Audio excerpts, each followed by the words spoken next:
नमो अरिहन्ताणं नमो सिद्धाणं नमो आयर्याणं नमो उवज्झायाणं नमो लोये सवसाहुणम्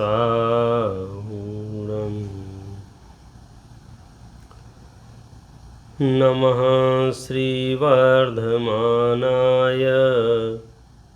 निर्धूतकलिलात्मने सालोकानां त्रिलोकानां यद्विद्यादर्पणायते।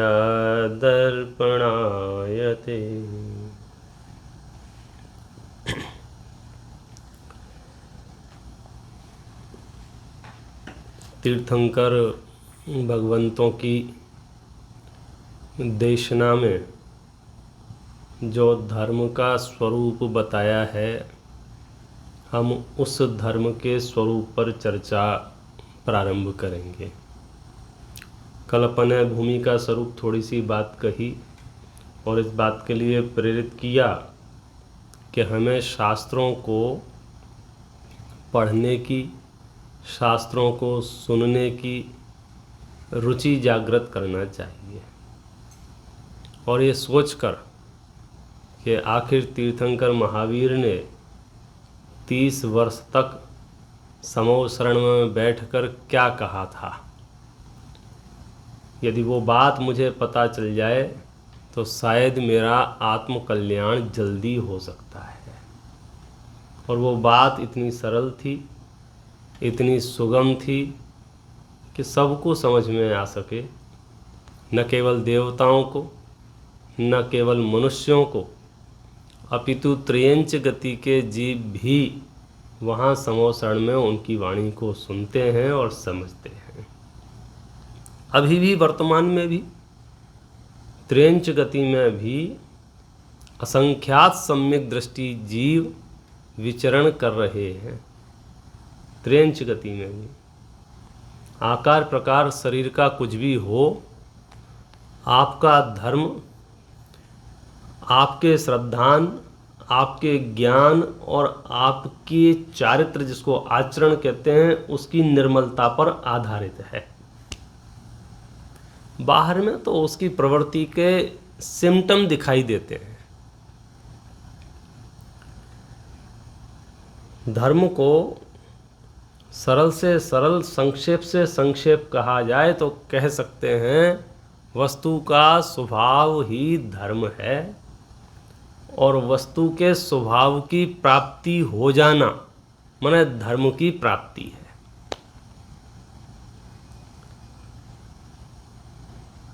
तो फिर ये सब क्या हैं जो धर्म के नाम पर कहे बताए जाते हैं? मंदिर हैं, तीर्थ हैं, पूजाएं हैं, स्तुतियां हैं, भक्ति हैं, स्तोत्र हैं। क्रम क्रम से हम सभी विषयों पर विचार करेंगे। धर्म के 10 लक्षणों पर मुख्य रूप से हमको चर्चा करनी है और वो चर्चा करने का कारण भी यही है कि हम धर्म के 10 लक्षण जब आते हैं और मनाने की सोचते हैं तो हमको पता होगा तो और बेहतर मना सकेंगे।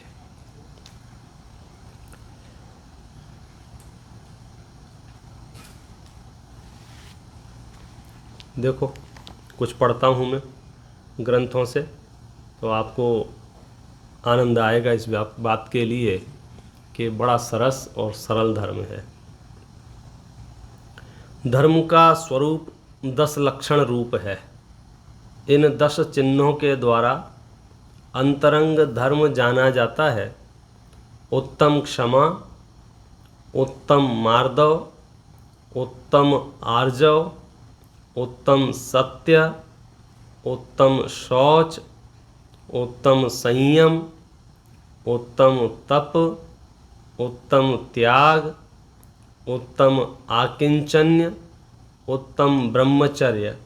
ये 10 धर्म के लक्षण हैं।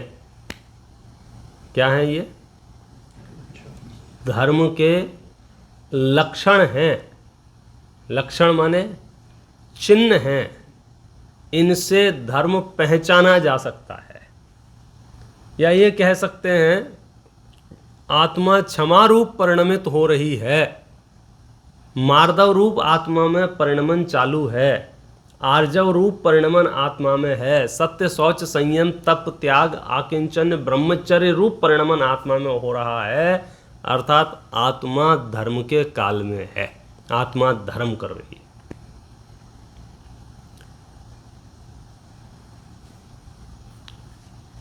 है। धर्म तो वस्तु का स्वभाव है, स्वभाव को ही धर्म कहते हैं।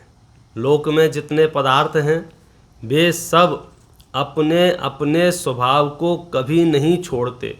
यदि स्वभाव का नाश हो जाए तो वस्तु का अभाव हो जाए, किंतु ऐसा नहीं है।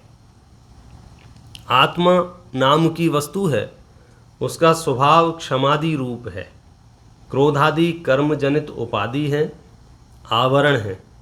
क्रोध नाम की कर्म की उपाधि का अभाव होने पर क्षमा नाम का आत्मा का स्वभाव स्वयं ही प्रकट हो जाता है।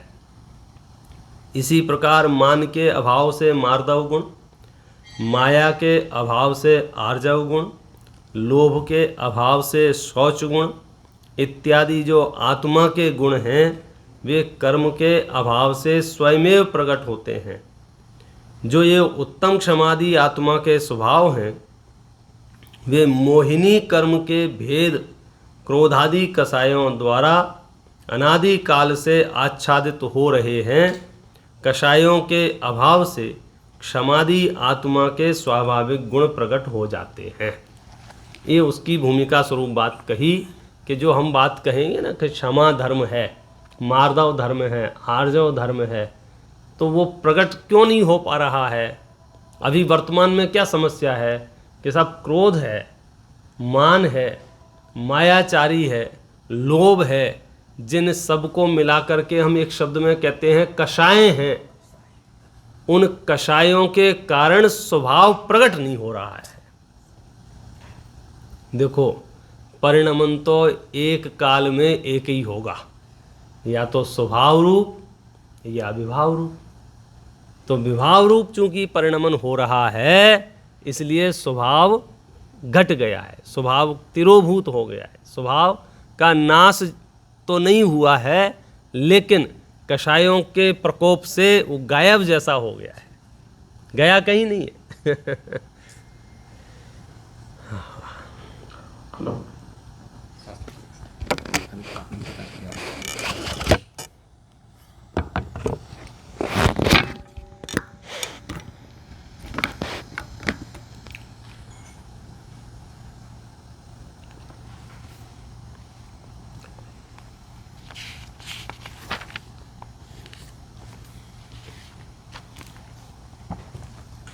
अब वो जो आत्मा का स्वभाव है वो किसके पास है? मेरे पास है। प्रकट कौन करेगा? मैं प्रकट करूँगा। अभी क्या हो रहा है कि अभी क्रोध मान माया लोभ का राज चल रहा है, कषायों का राज चल रहा है। तो अब हम जो चर्चा करेंगे करनी तो हमें क्षमा की है। मार्दव आर्जव शौच सत्य संयम जो धर्म के 10 लक्षण हैं उनकी करनी है, लेकिन थोड़ी सी चर्चा हम क्रोध की, मान की, माया की, लोभ की भी करेंगे। क्यों करेंगे उसकी चर्चा? क्योंकि हमारा उनसे बड़ा नज़दीकी का परिचय हो गया है। 24 घंटे रचे पचे हैं उसमें और अनादिकाल से रचे पचे हैं। गति गति में जहाँ गए हैं वहाँ हमने कषायों के अतिरिक्त और क्या किया है? कषाय कषाय कषाय कषाय। कषाय अर्थात क्रोध, मान, माया, लोभ, ये मुख्य कषाय हैं। और 9 कषाय और हैं, हास्य, रति, अरति, शोक, भय, जुगुप्सा, पुरुषवेद, स्त्रीवेद, नपुंसकवेद। तो ये जो कषाय हैं इन कषाय रूप परिणमते परिणमते परिणमते कई भ्रांतियाँ भी हो गई और उन भ्रांतियों के कारण से कषाय दुगनी तिगनी 4 गुनी होती जा रही है। अब एक अवसर ऐसा आया है तीर्थंकर परमात्मा की देशना से कि हम कषायों का अभाव करके स्वभाव की प्राप्ति करें, और स्वभाव की प्राप्ति होना माने धर्म की प्राप्ति होना है। अनंत और सिद्ध परमात्मा जिन्हें हमने कहा कि सबसे बड़े धर्मात्मा हैं, उनके सबसे बड़ा धर्मात्मा होने का कारण बताओ। बोलो, अरहंत भगवान कितने उपवास कर रहे हैं, कितनी तीर्थ यात्राएं कर रहे हैं, कितनी माला जाप कर रहे हैं? साहब ये तो कुछ भी नहीं कर रहे हैं, वे तो हाथ पे हाथ रख के बैठे हुए हैं। कि वो जो हाथ पे हाथ रख के बैठे हुए हैं वो उनका स्वाभाविक परिणमन है, वो उनका स्वभाव रूप परिणमन है, वो पूर्ण शुद्ध परिणमन है। आत्मा जब पूर्ण वितराग अवस्था को प्राप्त हो जाती है तो बाह्य में कुछ भी प्रवृत्ति शेष नहीं बचती है, अशुभ रूप भी शेष नहीं बचती है और शुभ रूप भी शेष नहीं बचती है। संसारी जीव जो है वो मुख्य रूप से अशुभ रूप प्रवृत्ति करता रहता है, कदाचित थोड़ा बहुत शुभ रूप प्रवृत्ति करता है, और वो भी यदि सम्यक दर्शन न हुआ हो तो उसकी शुभ रूप प्रवृत्ति से बहुत कुछ उपलब्धि नहीं होती है। हाँ, थोड़ा बहुत उसे स्वर्ग आदि मिल जाता है। लेकिन मैं यहाँ जो आया हूँ जिनेंद्र परमात्मा के निकट, वो स्वर्ग आदि के लोभ से तो नहीं आया हूँ, वो संसार के भय से तो नहीं आया हूँ। जगत के जीव अपने अपने इष्ट के पास जाते हैं, सामान्यतः संसार की कोई न कोई समस्या लेकर जाते हैं, ये नॉर्मल रूटीन है। हम अपनी समस्या लेकर नहीं आए भगवान के पास। क्यों? क्योंकि उसके विषय में तो हम बहुत स्पष्ट हैं। इस विश्व में जितने भी जीव हैं उन सब जीवों को जितना भी सुख दुख हो रहा है वह समस्त सुख दुख स्वयं के बांधे हुए अपने खुद के कर्म के उदय है, यानी खुद का कर्म का फल है, उसमें किसी दूसरे का कोई हस्तक्षेप नहीं है। ये हमारा फंडामेंटल है। इसलिए हम भगवान के पास गए तो कुछ मांगने नहीं गए, सांसारिक कामना से तो बिल्कुल भी नहीं गए। सांसारिक की कामनाओं का तो निषेध किया है। सम्यक दृष्टि के 8 अंगों में से दूसरे नंबर का अंग है निहिकांक्षित, मांगना नहीं। निदान नाम का बहुत ही क्या कहना चाहिए हे रूप शल्य है, जिसको त्यागे बिना व्रती नहीं हो सकता है। बहुत बड़ा रहस्य है ये। तो हम तो जिनेंद्र परमात्मा के पास जो आए थे या तीर्थंकरों की शरण में जो आए थे वह तो भव का अभाव करने के लिए आए थे, जन्म मरण का नाश करने के लिए आए थे। आपको याद होगा पिछले कई वर्षों से मैं यहाँ आ रहा हूँ तो आपको एक भजन तो जरूर सुनाता ही हूँ ना। कौन सा? तुमसे लागी लगन ले लो अपनी शरण पारस प्यारा। तो उसकी एक पंक्ति मुझे बहुत प्रभावित करती है, बहुत ज़्यादा। कौन सी? जग के दुख की तो परवाह नहीं है। अब आप सोच लेना इस पंक्ति का क्या अर्थ होता है। हमने शास्त्रों का अभ्यास किया है, हमने जिनेंद्र परमात्मा की वाणी सुनी है, हम वस्तु का स्वरूप जानते हैं, हमें मालूम है कि हमारे जीवन में जो कुछ भी परिस्थितियां बनने वाली हैं वे सब स्वयं के बांधे हुए कर्म के उदय के अनुसार बनने वाली हैं। इसलिए मुझे उस पर तो कोई बात ही नहीं करनी है। जगत के दुख की तो मुझे परवाह नहीं है, मतलब टेंशन नहीं है। विकल्प आते हैं, गृहस्थ अवस्था है, व्यापार कैसे होगा, घर कैसे चलेगा, आजीविका कैसे होगा, बीमार होगा तो क्या होगा, इंश्योरेंस क्या होगा, जो जो भी है विकल्प आते हैं, अलग बात है। लेकिन उसके लिए मेरा आग्रह नहीं है। मैं ये जानता हूँ उसमें मैं भगवान का इंटरफियर नहीं चाहता हूँ। मैं भगवान से ये निवेदन करने नहीं आया हूँ कि भगवान मेरी दुकान थोड़ा देख लेना, मेरा घर थोड़ा देख लेना। मैं तो उससे ऊपर की बात करने आया हूँ।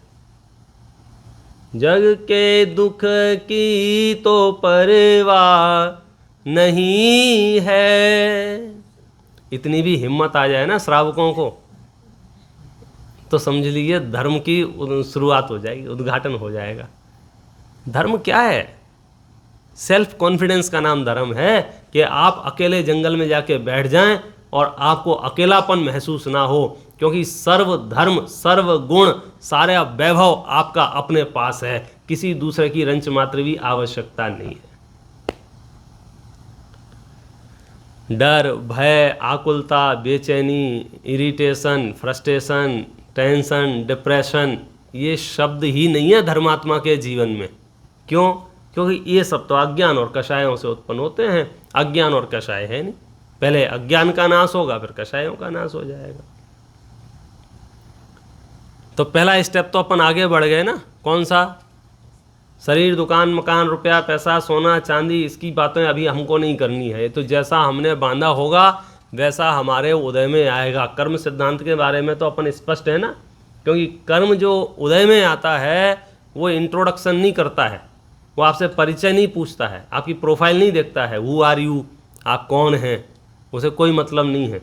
वर्तमान में आपको कितने लोग पूज रहे हैं, कितने लोग नहीं पूज रहे हैं, कितने लोग आपको मानते हैं, कितने लोग आपको नहीं मानते हैं, आप बहुत धनवान हैं या निर्धन हैं, आप रूपवान हैं या कुरूप हैं, आप बलवान हैं या निर्बल हैं, आप नौकर हैं या मालिक हैं, उसको कोई लेना देना नहीं है। यहाँ तक कि आप गृहस्थ हैं या साधु हैं, उसे कोई फ़र्क नहीं पड़ता है। वो सिर्फ इतना जानता है जिसने बांधा था उसको उदय में आता है, बिना किसी भेद ज्ञान के। वो पक्षपात नहीं करता है इस बात का कि अब तो पंडित जी, शास्त्री जी हैं, ये साधु बन गए हैं। बोले कोई बात नहीं। जैसे जगत में बैंक वाले आपको लोन देते हैं तो पीछे पड़ के लेते भी हैं ना। यदि मैंने राजस्थान में रह के लोन लिया हो और बाद में मैं शिफ्ट हो जाऊं मध्य प्रदेश में, तो बोलो मेरा लोन माफ़ हो जाएगा कि नहीं हो जाएगा? मैंने तो शहर बदल दिया साहब। शहर नहीं, तुम देश भी बदल दोगे तो भी तुम्हारा लोन तो लोन ही रहेगा कि नहीं रहेगा। ऐसे गति भी बदल जाएगी ना हमारी। हम ये पर्याय छोड़ भी देंगे तो बांधा हुआ कर्म जो है वो तो उदय में आएगा। और जब उदय में आएगा, समझो लोन लेने गया हूँ तब फटे हाल हों और लोन लेने के बाद कोट वोट पहन के बैठ जाएं तो उससे लोन माफ़ नहीं हो जाएगा। मतलब श्रावक दशा में कर्म बांधा हो और फिर बढ़िया साधु अवस्था में आ जाए सामने, तो श्रावक दशा में बांधा हुआ कर्म साधु दशा धारण करने पर नष्ट नहीं हो जाएगा। हिसाब किताब बहुत बारीक है जैन दर्शन का, उदय में आएगा। कुछ कुछ प्रकृतियां ऐसी हैं जिनमें संक्रमण हो जाता है, आपकी बहुत तीव्र भद्र परिणाम हो तो बांधा हुआ पाप कम हो जाता है, बांधा हुआ पाप पुण्य रूप से उदय में आता है, लेकिन ऐसा केस बहुत कम होते हैं। सामान्य व्यवस्था तो ये है, इसलिए उस विषय में कोई चिंता नहीं है। हमारे हजार प्रश्नों का एक उत्तर मिलेगा रवि भैया। यही परिवार क्यों है? कर्म का उदय। यही समाज क्यों है? कर्म का उदय। इतनी ही हाइट क्यों है? कर्म का उदय। इतना ही वजन क्यों है? कर्म का उदय। इतनी ही बुद्धि क्यों है? कर्म का उदय। आप हजार प्रश्न पूछो, आपको सिंगल जवाब मिलेगा। हाँ, इतनी ही आयु क्यों है? कर्म का उदय। हर जगह। इसलिए हमने आधी पंक्ति में कह दिया, जग के दुख की तो परवाह नहीं है, स्वर्ग सुख की भी चाह नहीं है। हम स्वर्ग भी नहीं चाहते। तो मानो भगवान पूछ रहा फिर क्या चाहिए भैया? पूरी दुनिया तो यही है, संसार से डरती है, दुखों से डरती, संसार के दुखों से डरती है और संसार के सुख चाहती है। मोक्ष मार्गी संसार के सुख और संसार के दुख दोनों से डरता है। संसारी संसार के दुख से तो डरता है, लेकिन संसार के सुख से नहीं डरता है। ज्ञानी संसार के सुख से भी डरते हैं, उस सुख को भी दुख रूप ही मानते हैं, है ही दुख रूप। मिलजुल के नाम रख दिया है सुख उसका, उससे क्या होने जाने वाला है। जैसे जहर को कोई दवाई बोलने लग जाए तो दवाई थोड़ी हो जाएगी, ऐसे ही उस दुख को सुख कहने लग गए लोग। लेकिन मेरा मामला क्लियर है, ना तो मुझे संसार के दुखों की परवाह है, उसकी कोई बात करूँगा, और ना मुझे स्वर्ग की कोई चाह है। मैं क्यों आया हूँ?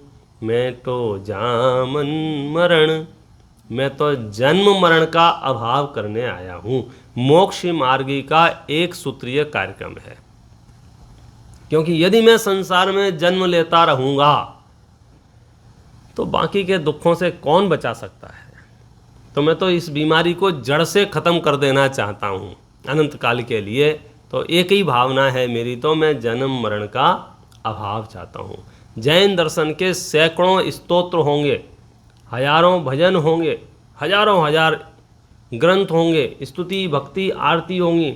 एक भी भक्ति, एक भी स्तुति, एक भी स्तोत्र संस्कृत का, प्राकृत का, हिंदी का आपको नहीं मिलेगा जिसमें हमने भगवान से सांसारिक वस्तु मांगी हो। नहीं मांगी। ये तो देखा देखी कोई कुछ करने लग जाए अलग विषय है, परंतु आचार्य परंपरा में तो नहीं मांगी है। उल्टा मांगने के लिए मनाही की है। निदान नाम का जो पाप है उससे बचना हो तो आप मांगो मत, शल्य कहा। क्यों? क्योंकि यदि आप वहाँ उलझ गए ना तो आप डाइवर्ट हो जाएंगे, पूरे सारा मोक्ष मार्ग धरा रहेगा वो आपकी एक डिमांड के चक्कर में।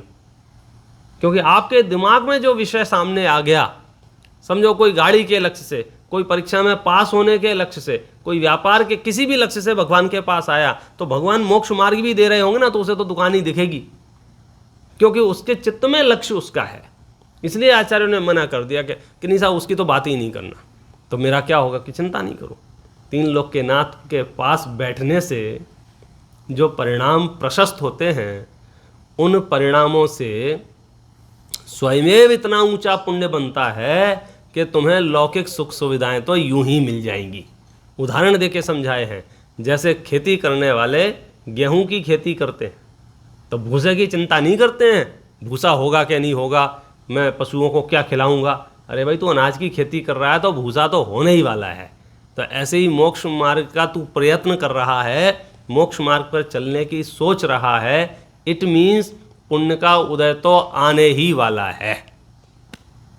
कोई एकाध केस ऐसे होते हैं, पूर्व का बांधा हुआ निदति निकाचित नाम कर्म का उदय हो तो वो ना जाए, वरना तो तेरे पुण्य ही चलने वाला है। आप देख लो महापुरुषों की हिस्ट्री, सारे के सारे राजपुरुष होते हैं। अब आप कहोगे राजपुरुषों ने ठेका ले रखा है क्या? ये राजपुरुष क्यों होते हैं? राजपुरुष इसलिए होते हैं कि जब से मोक्ष मार्ग पर चलने की सोची है ना, कब से, जब से सम्यक दर्शन हुआ है, सम्यक दृष्टि होने के बाद परिणाम प्रशस्त अधिक रहते हैं। तो जब परिणाम प्रशस्त अधिक रहेंगे तो फल भी तो प्रशस्ति मिलेगा ना। इसलिए चक्रवर्ती के पद, नारायण के पद, बलभद्र के पद, जितने भी पद हैं ये सब सम्यक दृष्टियों के लिए रिजर्व हैं, मिथ्या दृष्टियों को नहीं मिलते हैं। मतलब मिथ्या दृष्टि पूरी संपत्ति में भी आग लगा के दान कर देना, पूरे मन को समझा के चलो सब, तो भी उतना पुण्य नहीं बन सकता है जितना सम्यक दृष्टि अपने अनासक्ति भाव से बांध लेता है। अब ये छोटे छोटे रहस्य हैं, समय समय पर अपन चर्चा करेंगे। इतनी सी तो बात इसलिए कर दी है ताकि हमारा मस्तिष्क क्लियर रहे। हम यहाँ जो भी चर्चा कर रहे हैं वो धर्म की उपलब्धि के लिए कर रहे हैं।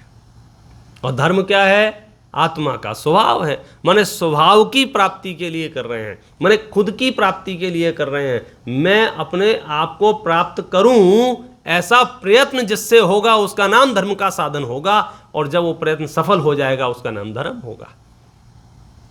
तो ये जो कषाय हैं, क्रोध, मान, माया, लोभ, चारों कषायों के नाम लगभग सबको पता ही होंगे। इतनी चर्चाएं चलती रहती हैं, लोक में भी खूब चर्चाएं चलती रहती हैं।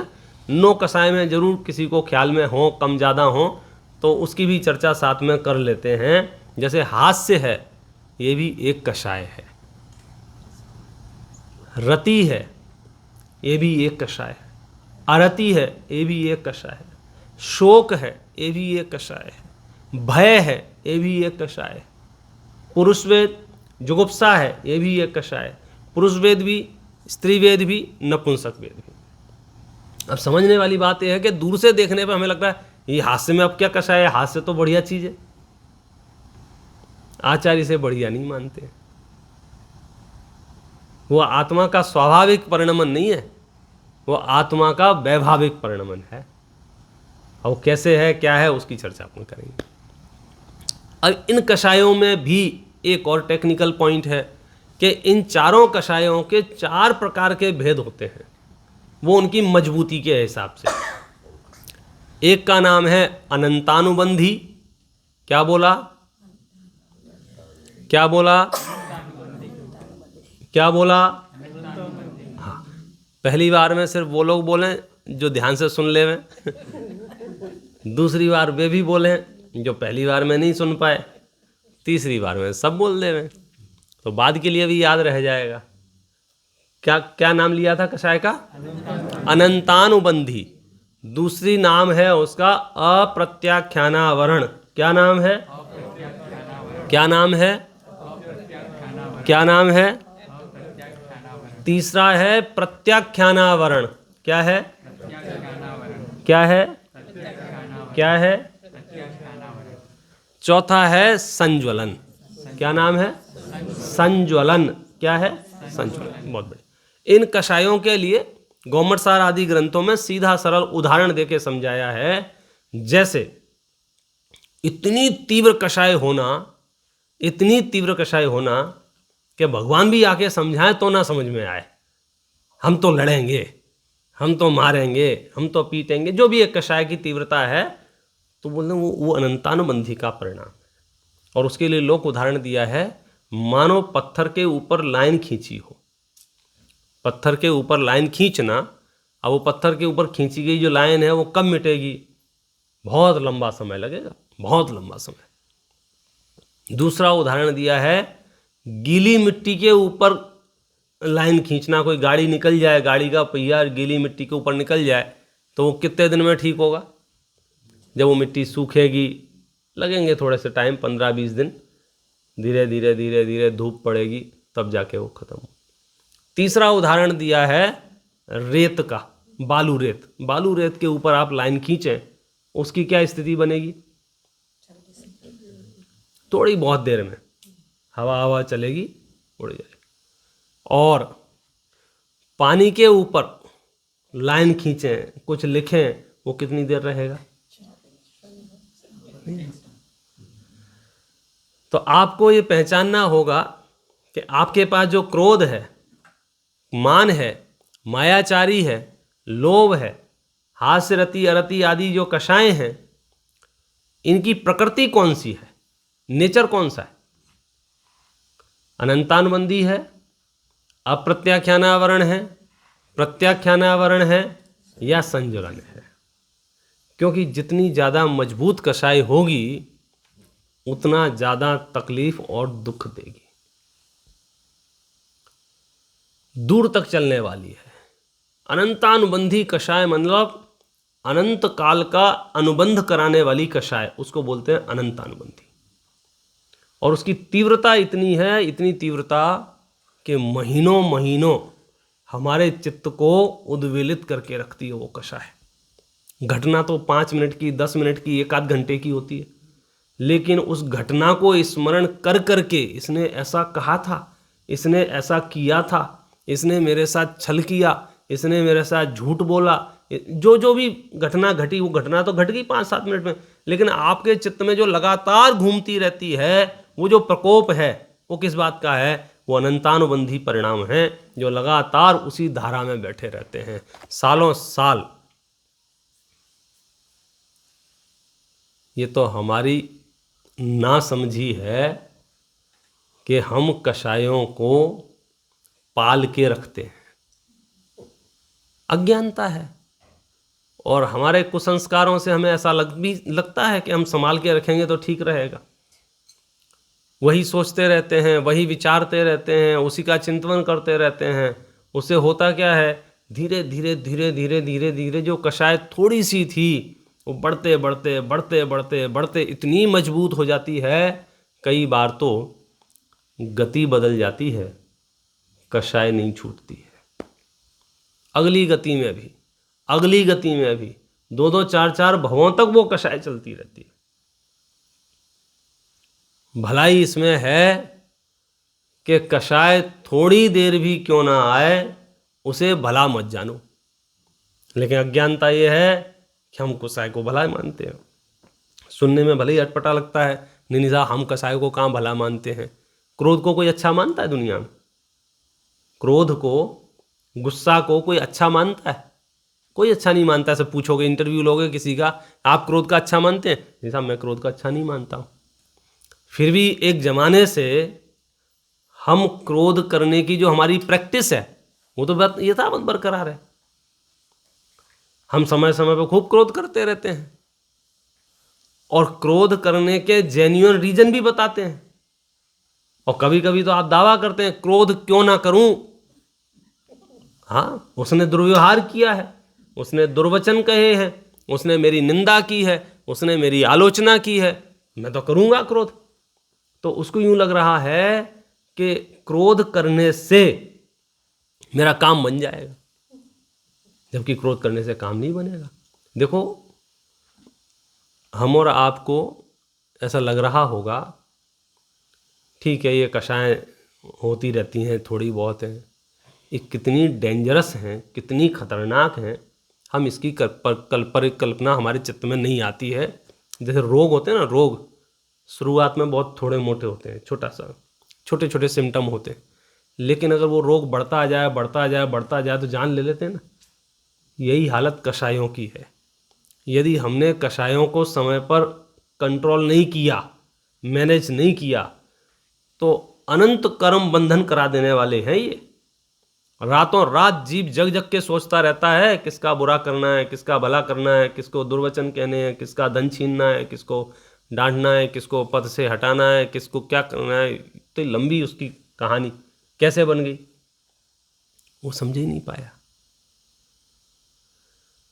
हम बोलते हैं हम बहुत सावधानी रखते हैं जीवन में, कपड़े तो धो धो के पहनते हैं, लेकिन आत्मा कब से नहीं धोई होगी। ये तो कोई पोस्टमार्टम मशीन हो, उससे लगाएं तो पता चले कितने पुराने दाग आत्मा में। ये जितना भी ये लोग चलता है ना, इसको डिप्रेशन कहते हैं आप, जिसे हाइपरटेंशन कहते हैं, तनाव कहते हैं, स्ट्रेस कहते हैं, वो नाम अलग अलग हैं। आचार्य कहते हैं सिर्फ कषाय है और कुछ नहीं। यदि तुझे स्वभाव की खबर हो तो ये कषाय क्षण भर में उत्पन्न होकर नष्ट हो जाएगी। खरेखर होगा उत्पन्न ही नहीं होगी, कदाचित हो भी जाएगी तो नष्ट हो जाएगी। लेकिन अज्ञानता से कषाय भली भाषित होती हैं। रोड पे खड़े हो ना, रोड पे, और अचानक से कोई गाड़ी निकले और कीचड़ हाथ पे लग जाए तो क्या करना चाहिए आप बताओ? क्या करना चाहिए? संभाल के रखना चाहिए उसको। नहीं संभाल के रखते हैं हमारे यहाँ तो। क्यों संभाल के रखते हैं? क्यों संभाल के रखते हैं? क्योंकि उसने देख लिया था गाड़ी किसकी है, और चित्त में ये भाव भी आ गया था कि इसने जानबूझ के जो है, मैं खड़ा था इसलिए यहां से कट लगाया है। अब उसकी जो गंदगी लगी हुई है, कीचड़ लगा हुआ है, उसको सिर्फ इसलिए नहीं हटा रहा है क्योंकि अभी जाके मुझे पुलिस के पास जाना है, मुझे प्रूव करना है, समाज को बुलाना है, 4 लोगों को दिखाना है और उस पर क्लेम करना है, बताना है कि इसने मुझे गंदा किया है। इस पूरी प्रक्रिया में जो नुकसान हो रहा है वो किसका हो रहा है? जहां लगा हुआ है। क्योंकि वो लंबे समय तक कचरा वहां लगा रहेगा तो जो इन्फेक्शन होगा उसका दुख किसको भोगना पड़ेगा? तो पहला काम तो ये था ना कि जाके धोके आ जा। और उसकी समस्या है कि अगर मैं धोके आ जाऊंगा तो बताऊंगा कैसे कि मेरे ऊपर कचरा लगाया गया है। तो आचार्य आपको ये सलाह दे रहे हैं कि तुम्हें बताने की जरूरत क्या है, साहब उसने उसकी गलती है। तो अब उस पर क्लियर अपना बात चलती है। देखो मैं आपको थोड़ा थोड़ा बताता हूं इसमें क्या कहना चाह रहे हैं। क्रोध को जीतने का उपाय शॉर्टकट बता रहे हैं। आप क्या विचार करें, क्या परिणाम रखें तो आपको थोड़ा सा सरलता हो जाएगा। क्योंकि ये क्रोध है बहुत खतरनाक, आपको पता हो नहीं पता हो। यहाँ एक पैराग्राफ में तो ये कहा, देखो, जो क्रोध रूप राक्षस के वश में होकर हो जाता है वह असत्य वचन, लोक निंद्य वचन आदि बोलने लगता है। क्रोधी समस्त धर्म का लोप कर देता है। क्रोधी पिता को मार डालता है, माता को, पुत्र को, स्त्री को, बालक को, स्वामी को, सेवक को, मित्र को भी प्राण रहित कर देता है। तीव्र क्रोधी तो विष से, शस्त्र से स्वयं का ही घात कर लेता है। ऊंचे मकान से, पर्वत आदि से गिरकर कुएं में कूदकर मर जाता है। क्रोधी की किसी प्रकार से प्रतीति नहीं करना। क्रोधी तो यमराज तुल्य है। क्रोधी पहले अपने ज्ञान, दर्शन, क्षमादि गुणों का घात करता है, पश्चात कर्म के वश से अन्य का घात हो या ना हो, क्रोध के प्रभाव से महातपस्वी दिगंबर मुनि भी धर्म से भ्रष्ट होकर नरक गए हैं। ये पुराणों की कथाएं हैं। क्रोध दोनों लोकों का नाश करने वाला है। महापाप बंद कराकर नरक पहुंचाता है, बुद्धि भ्रष्ट कराता है, निर्दयी बना देता है, दूसरों के द्वारा किए गए उपकार को भुलाकर कृतघ्नी बना देता है। अतः क्रोध के समान अन्य पाप नहीं है। इस लोक में क्रोधादि कसायों के समान अपना घात करने वाला दूसरा नहीं है। तो हम कैसे बचें, तो उसका उपाय बता रहे हैं। देखो, क्रोध के जीतने की विधि इस प्रकार है। कोई आपको दुर्वचनादि कहकर दुखी करे, गाली दे, चोर कहे, अन्यायी कहे, पापी कहे, दुराचारी कहे, दुष्ट, नीच, दोगला आदि कहे, कृतघ्नी कहे, दुर्वचन कहे, तो ज्ञानी को ऐसा विचार करना चाहिए। कैसा विचार करना चाहिए? मैंने इसका अपराध किया है या नहीं किया है। कोई यदि दुर्व्यवहार कर रहा है, दुर्वचन कह रहा है, आलोचना निंदा कर रहा है, तो उसमें ये विचार करना चाहिए कि मैंने इसका अपराध किया है या नहीं किया है। यदि मैंने इसका अपराध किया है तथा राग द्वेष मोह के वश होकर चित्त दुखाया है, तो मैं अपराधी हूँ। मुझे गाली देना, नीच, चोर, कपटी, अधर्मी कहना न्याय है। मुझे इससे अधिक दंड देता तो भी ठीक था। मैंने अपराध किया है, अब मुझे गाली सुनकर क्रोधादि नहीं करना चाहिए। अपराधी को तो नरक में भी दंड भोगना पड़ता है। मेरे निमित्त से इसको दुख हुआ है, तब दुखी होकर दुर्वचन कह रहा है, ऐसा विचार कर दुखी न होकर क्षमा ही करता है। कौन? ज्ञानी। यदि दुर्वचन कहने वाला मंद कसाई हो तो आप जाकर उसे क्षमा मांगकर उसे क्षमा ग्रहण करने को कहे, हे कृपालु, मैं अज्ञानी हूँ, मैंने प्रमाद व कषाय के वश होकर आपका चित्त दुखाया है, अतः अब मैं अपने अपराध की माफ़ी चाहता हूँ। भविष्य में ऐसा कार्य भूल कर भी नहीं करूँगा। एक बार किसी से भूल हो जाए तो बड़े लोग उसे माफ़ कर देते हैं। यदि सामने वाला न्याय रहित तीव्र कसाई हो तो उसके पास अपराध कराने नहीं जाए। कालांतर में उसका क्रोध उपशांत होने के पश्चात क्षमा मांगे। यदि आपने अपराध नहीं किया हो किंतु ईर्ष्या भाव से अथवा केवल दुष्टता से आपको दुर्वचन कहता हो, दोष लगाता हो, तो भी ज्ञानी कुछ संक्लेश नहीं करे, किंतु इस प्रकार विचार करे, यदि मैंने इसका धन हरण किया हो, जगह जमीन छीनी हो, इसकी जीविका बिगाड़ी हो, चुगली खाई हो, इसके दोष कहकर मैंने अपराध किया हो, तो मुझे पश्चाताप करना उचित है। यदि मैंने इसका अपराध नहीं किया है तो मुझे कुछ भी फिक्र नहीं है। कितना शॉर्टकट कर दिया कि हम जो क्रोध कर रहे थे, हमें जो गुस्सा आ रहा था, कि ज्ञानी सिर्फ इतना विचार करते हैं कि सामने वाले ने जो दुर्व्यवहार किया है उसमें मेरा कोई अपराध है या नहीं है। यदि अपराध है तब तो कोई बात ही नहीं है क्रोध करने वाली, क्योंकि अपराध है। इतना तो बच्चे भी समझते हैं। जब कोई गलती करके आए और माता पिता उसे डांटें, यदि उसकी गलती होगी तो बड़े शांत भाव से सुनता है, सॉरी बोल देता है, बात खत्म हो जाती है। और कभी ऐसे प्रसंग बन जाए, ऐसा मैंने कुछ किया ही नहीं है। अब उसमें थोड़ा सा टेक्निकल पॉइंट है, क्या कि तुम्हें जो लग रहा है कि तुमने कुछ नहीं किया है, लेकिन ये बात आप कर रहे हैं वर्तमान की। पूर्व में जो पिटारा बांध के लाए हैं वो उदय में आया है, अब वो दिख नहीं रहा है। कर्म की व्यवस्था में क्या दिक्कत आ रही है? हम क्या कह रहे हैं कि मेरी कोई गलती नहीं थी, मेरी कोई गलती नहीं थी, इन्होंने अनावश्यक ही मेरे ऊपर समझो दुर्वचन कहे हैं, आचार्य क्या कह रहे हैं, ऐसा होता ही नहीं है, ऐसा होता ही नहीं है। तुमने कोई ना कोई कर्म ऐसा बांधा था जिसके फलस्वरूप एक कार्यक्रम हो रहा है, अन्यथा तो होता ही नहीं। इसलिए अपने ही कर्म के उदय को विचार करना चाहिए। ये देखो इसमें क्या कहना चाहते हैं, मैं आपको बीच बीच में से बताता हूँ। 2-3 पॉइंट अब मार्मिक आएंगे, जैसे सुन के ऐसा लगेगा ये बिल्कुल सही सलाह है आचार्यों की अपने जीवन को निर्मल रखने के लिए। ये दुष्टजन जो दुर्वचन कहते हैं वह इनका अपराध नहीं है, हमारे द्वारा पूर्व जन्मों में बांधे गए कर्मों का उदय है।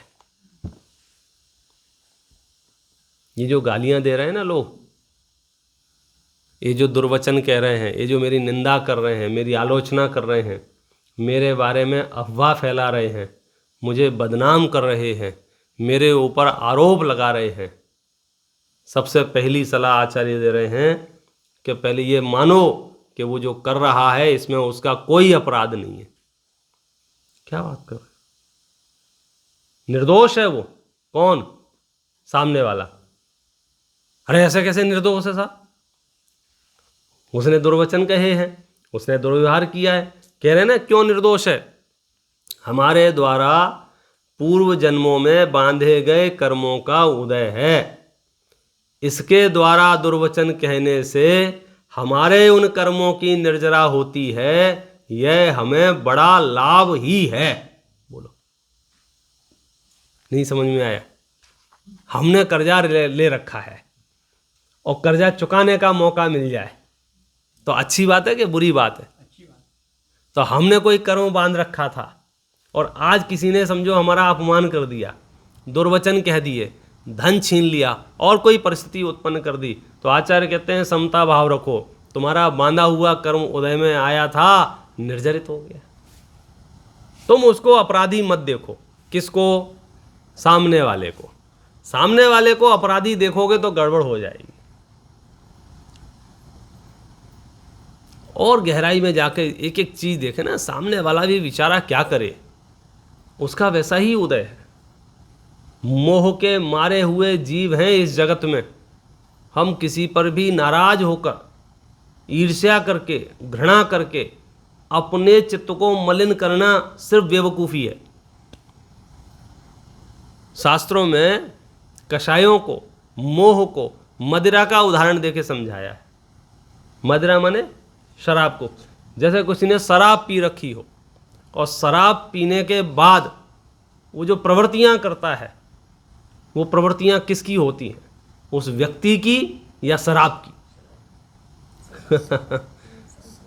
कौन अपराधी है उसमें? हाँ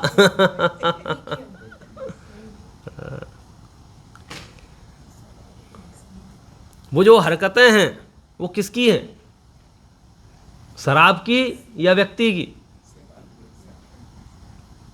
व्यक्ति की नहीं है वो, हमें लग रही है व्यक्ति की। कोई व्यक्ति शराब पी के नाले में पड़ा हुआ है और नाले के पानी को पीता हुआ कह रहा है वाह क्या ठंडा जल है। तो ये जो ठंडा जल लग रहा है ये किसको लग रहा है? व्यक्ति को या शराब को? एक शराबी था, एक शराबी रोड पे बैठा था, सामने से राजा जी की सवारी आई, बोला राजा रुको। राजा रुक गया, बोलो भाई क्या काम है? हाथी बेचेगा क्या? डायरेक्ट। राजा समझदार था, राजा ने कहा कल सुबह 9 बजे दरबार में आना, वहाँ डील करेंगे, रोड पे भाव अच्छे नहीं लगते हैं, कल आना। बुलाया उसको कल, राज दरबार में पहुंचा, आओ साहब। राजा ने पूछा हाथी खरीदोगे? अरे महाराज, नहीं बोले कल बोल रहे थे हाथी। अरे महाराज मैं नहीं बोल रहा था। कौन बोल रहा था? मैंने पी रखी थी माले। शराबी ने बोला है, मैंने नहीं बोला है। मेरी कहाँ ताकत है, मेरे पास तो साइकिल खरीदने के पैसे नहीं हैं, आप हाथी की बात कर रहे हो। महाराज मुझे माफ़ कर दो, शराब के नशे में मैंने कहा जो कुछ भी कहा, मुझे होश नहीं है। ख्याल में आ रहा है? ये सामने वाले जितने भी जीव दुष्प्रवृत्तियां सुप्रवृत्तियां जो कुछ भी कर रही हैं, आप पहले ये लॉजिक लगाइए, वो सारी की सारी प्रवृत्ति मोह के उदय में हो रही है उसकी। तो मोह के उदय में की गई प्रवृत्ति को अपराधी मोह है, ना कि वो व्यक्ति। इस सूक्ष्म विवेचन ढूंढना पड़ेगा हमें। हाँ, हम क्या करते हैं, विकार को और जिसमें विकार उत्पन्न हुआ है उसको एक ही मान लेते हैं। किस किस को? विकार को और जिसमें विकार उत्पन्न हुआ है उसको, दोनों को एक मान लेते हैं। इसलिए जैसे ही कोई विकार करता है ना, तो हमें निषेध तो विकार का करना था, नो विकार, लेकिन हमें समझ में नहीं आता है कि विकार का निषेध कैसे करें। तो जिसमें विकार होता है हम उसी का निषेध कर देते हैं। तो बायकाट किसका करते हैं? विकार का नहीं करते हैं, जिसमें उत्पन्न हुआ है उसका बायकाट करते हैं। आचार्य क्या कहते हैं कि नहीं, जिसमें उत्पन्न हुआ है उसका बायकाट मत करो, विकार को बायकाट करो ना। आप इसको ऐसे समझ लो, शरीर में कोई फोड़ा हो गया तो डॉक्टर के पास जाते हैं, क्या करते हैं? शरीर का नाश कर दो या सिर्फ फोड़े का नाश कर दो?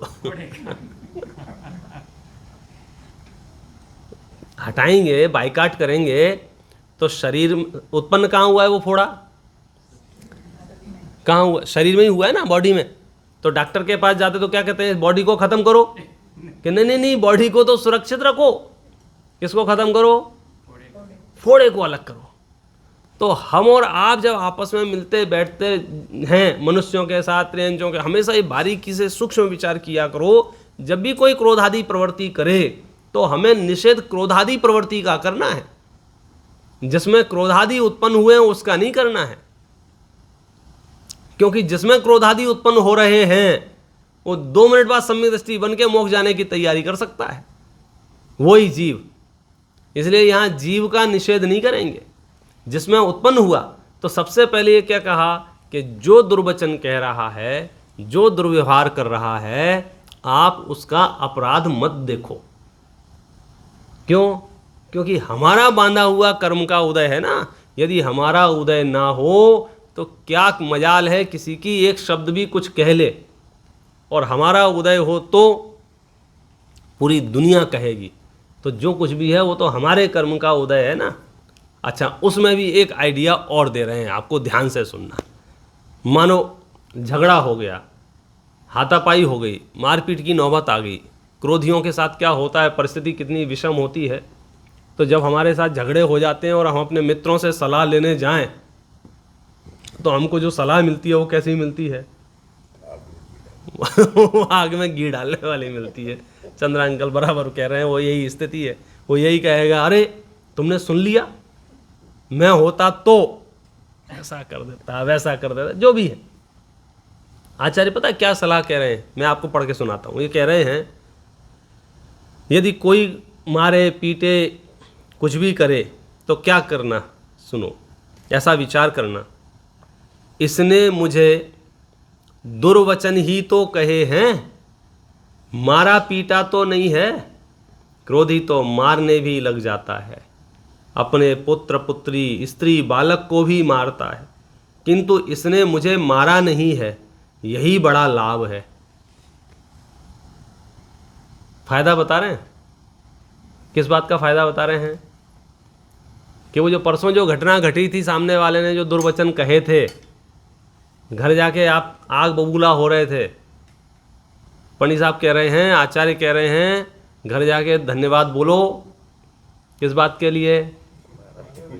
हाँ, कसाई जीव तो मारने पीटने लग जाते हैं।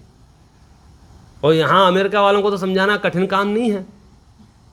कभी भी कोई भी बंदूक लेके निकल पड़ता है यहाँ तो ढन ढन ढन ढन, सवेरे अखबार में छप जाता है 20 मर गए लोग। ये 20 कैसे मर गए? किसने मार डाले 20? वो जो कषाय उत्पन्न हुई थी, गाड़ी से गाड़ी टकराई और हम गाड़ी से बाहर उतरे, तो अब बोलो गुस्सा करना क्या नहीं करना? और गुस्सा भी समझो सामने वाला 2-4 गालियां दे लेवे तो अपन क्या करें? तो आचार्य कह रहे हैं चुपचाप खा के घर आ जाना, टाइम खराब मत करना। ऐसे कैसे खा लूँ, बस भाई यहीं गड़बड़ हो जाएगी। कुछ नहीं बिगड़ना है, क्योंकि क्रोधी जो हैं उनकी कषायों की जो तीव्रता है वो अलग जाती है। फिर आगे एक स्टेप आगे बढ़ के बात कर रहे हैं। फिर आचार्य से कहा कि महाराज कि अगर कोई मारने लग जाए, पीटने लग जाए तो क्या विचार करना चाहिए? तो वे कह रहे हैं हमें ऐसा विचार करना चाहिए, ये मार पीट ही तो रहा है, प्राण रहित तो नहीं कर रहा है। ऐसा लिखा है। जगत के तीव्र कषाई जीव तो प्राण रहित कर देते हैं, यही बड़ा लाभ है। देखो मैं पढ़ के सुनाता हूँ आपको। विचार करना, जल्दी से जमेगी ही नहीं, क्योंकि मोक्ष मार्ग इतना सुलभ नहीं है। कषाय करना तो जम जाता है फटाफट से, कषाय नहीं करना भारी पड़ेगा। देखो, इसने मुझे दुर्वचन ही तो कहे हैं, मारा पीटा तो नहीं है, क्रोध ही तो मारने भी लग जाता है, अपने पुत्र पुत्री स्त्री बालक को भी मारता है, किंतु इसने मुझे मारा तो नहीं है, यही बड़ा लाभ है। यदि दुष्ट आपको मारे तो ऐसा विचार करना चाहिए, इसने मुझे पीटा ही तो है, प्राण रहित तो नहीं किया है। दुष्ट तो अपना मरण नहीं गिन करके भी अन्य को मार डालता है, किंतु इसने मुझे प्राण रहित तो नहीं किया, यही लाभ है। अब इसको पढ़ने के बाद पता चला, लोग वो कहावत बोलते थे ना, जान बची तो लाखों पाए, इसी यहीं से बनाई होगी वो। आगे पता क्या लिख रहे हैं? यदि प्राण रहित कर देता है तो ऐसा विचार करना चाहिए, एक बार तो मरना ही था। अच्छा ही हुआ कर्म का ऋण चुका। हम यहाँ पर ही कर्म के ऋण से रहित हो गए, हमारा धर्म तो नष्ट नहीं हुआ, यही लाभ है। प्राण धारण करना तो धर्म से ही सफल है, ये द्रव्य प्राण तो पुद्गलमय हैं। मेरे ज्ञान दर्शन क्षमादि धर्म ये भाव प्राण हैं, इनका घात मैंने क्रोध करके नहीं किया, इस समान लाभ मुझे अन्य कुछ भी नहीं है। अब ये जो टेक्निक है ये आपको नहीं मिलेगी सुनने को कहीं। पूरी दुनिया तो ईंट का जवाब पत्थर से चल रही है। कोई अगर एक कहेगा तो हम 4 सुनाएंगे, कोई 4 सुनाएगा तो हम 12 सुनाएंगे। और आचार्य आपको शॉर्टकट बता रहे हैं क्या? यदि कोई दुर्वचन कहे तो इतना विचार कर लेना कि इसने दुर्वचन ही तो कहे हैं, मारा पीटा तो नहीं है। और यदि कोई मार पीट भी देवे, 2-4 लातें घूसे मुक्के के खा भी लो, तो घर जाके सोचना जान तो नहीं गई। आश्चर्य लग रहा है? खिड़की से बाहर झांक के देखो, पूरी दुनिया में किस तरह से कषायों का अंबार छाया हुआ है। रोज रोज घटनाएं आप पढ़ रहे हैं, रोज सुन रहे हैं तीव्र कषाइयों की। शत्रुओं से तो ठीक है, मित्रों से, आपस में एक दूसरे को, जिनके लिए मरते थे उनको मार डालते।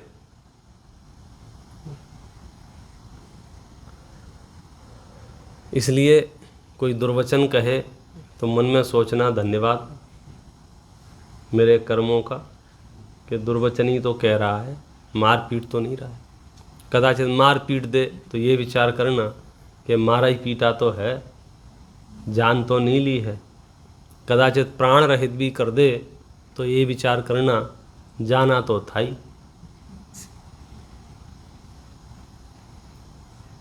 क्यों, कुछ गड़बड़ है क्या? हाँ, आइडिया अच्छा नहीं लग रहा है क्या? ये तो फ्री एडवाइस है, आप काम की लगे तो स्वीकार करो। चक्कर क्या है ना, आपको इसलिए मतलब थोड़ा सा जो हंसी आ रही है या जो भी जो दिख रहा है उसके पीछे कारण है। कारण ये है कि हम अभी तक अपना लक्ष्य तय नहीं कर पाए। गाड़ी चल रही है, मनुष्य पर्याय में हमने जन्म ले लिया है, कर्म के उदय से हमें जो माता पिता भाई बहन पुत्र स्त्री मिले, हम उनके साथ रह रहे हैं, खा रहे हैं, पी रहे हैं, घूम रहे हैं, विचार कर रहे हैं। कभी मन आता है हम चिल्ला लेते हैं, कभी डांट कर, मिली जुली सरकार चल रही है। और उम्र बढ़ती जा रही है, परिस्थितियां आपके सामने तरह तरह की बनती हैं और आप मैनेज करने की कोशिश करते हैं। यहां जो बात चल रही है उनकी बात चल रही है जिन्होंने अपने जीवन में लक्ष्य तय कर लिया है, किसी भी कीमत पर मुझे सिद्ध बनना है, किसी भी कीमत पर मुझे अरहंत बनना है, किसी भी कीमत पर मुझे भगवान बनना है, मुझे समता रूपी सुख में रहना है, मुझे क्रोधादि कसायों में नहीं उलझना है, मुझे संसार नहीं बढ़ाना है, उनकी बात चल रही है। और जिनका लक्ष्य तय होता है वे किसी से नहीं उलझते हैं। जो फुर्सत में होते हैं वो तमाशा देखते हैं दुनिया में। भाई आपकी ट्रेन हो, आपकी फ्लाइट हो, 2 बजे की फ्लाइट हो, 1 बजे एयरपोर्ट पहुंचना हो, निकलते निकलते आप लेट हो गए हो, 12 बज गए हो और 1 ही घंटे का रास्ता हो, ट्रैफिक ना मिल जाए 10 बार सोच रहे हैं, और इतने में कोई खास मित्र आपका कहे और जन साहब क्या हो रहा है, और आप क्या कहोगे? आप क्या करोगे? कितनी देर रुकोगे, ठहरोगे, बात करोगे, उसको सम्मान करोगे, उसका आदर सत्कार करोगे, क्या कहोगे? सॉरी सॉरी सॉरी सॉरी मैं निकल रहा हूँ, मेरी फ्लाइट छूट जाएगी। आप बात नहीं करना चाहते उससे। निकलते निकलते आप गाड़ी में बैठ गए और गाड़ी चलाना कोई और रिक्शा वाला कोई आपकी गाड़ी को टकरा के चला जाए, अब क्या करेंगे आप बताओ? जाने दो। क्यों भाई, क्यों जाने दो? 2 दिन पहले तो आप जो है आधा घंटे का प्रवचन दिया था उसको, क्या क्या अब क्या हो गया? क्या बात हो गई? छोड़ो छोड़ो। फिर मैंने कहा भाई साहब गाड़ी का पूरा स्क्रैच आ गए हैं, पैंट निकल गया। निकल जान दो। बोले क्यों क्यों ये क्यों सहन किया जा रहा है मालूम है आपको? क्योंकि लक्ष्य निर्धारित है, उसको फ्लाइट पकड़नी है। वो जानता है यदि मैंने 5 मिनट यहाँ बर्बाद किए तो मेरी फ्लाइट छूट जाएगी और वो जाना जरूरी है। उसके बाद वहाँ कनेक्शन फ्लाइट है, उसके बाद वहाँ मेरा पूरा महीने भर का ट्रिप गड़बड़ हो जाएगा। ये एंड पेंट तो मैं करा लूँगा। तो बड़े लोग, समझदार लोग, ज्ञानी लोग छोटे छोटे चीज़ों पे बिल्कुल नहीं उलझते हैं।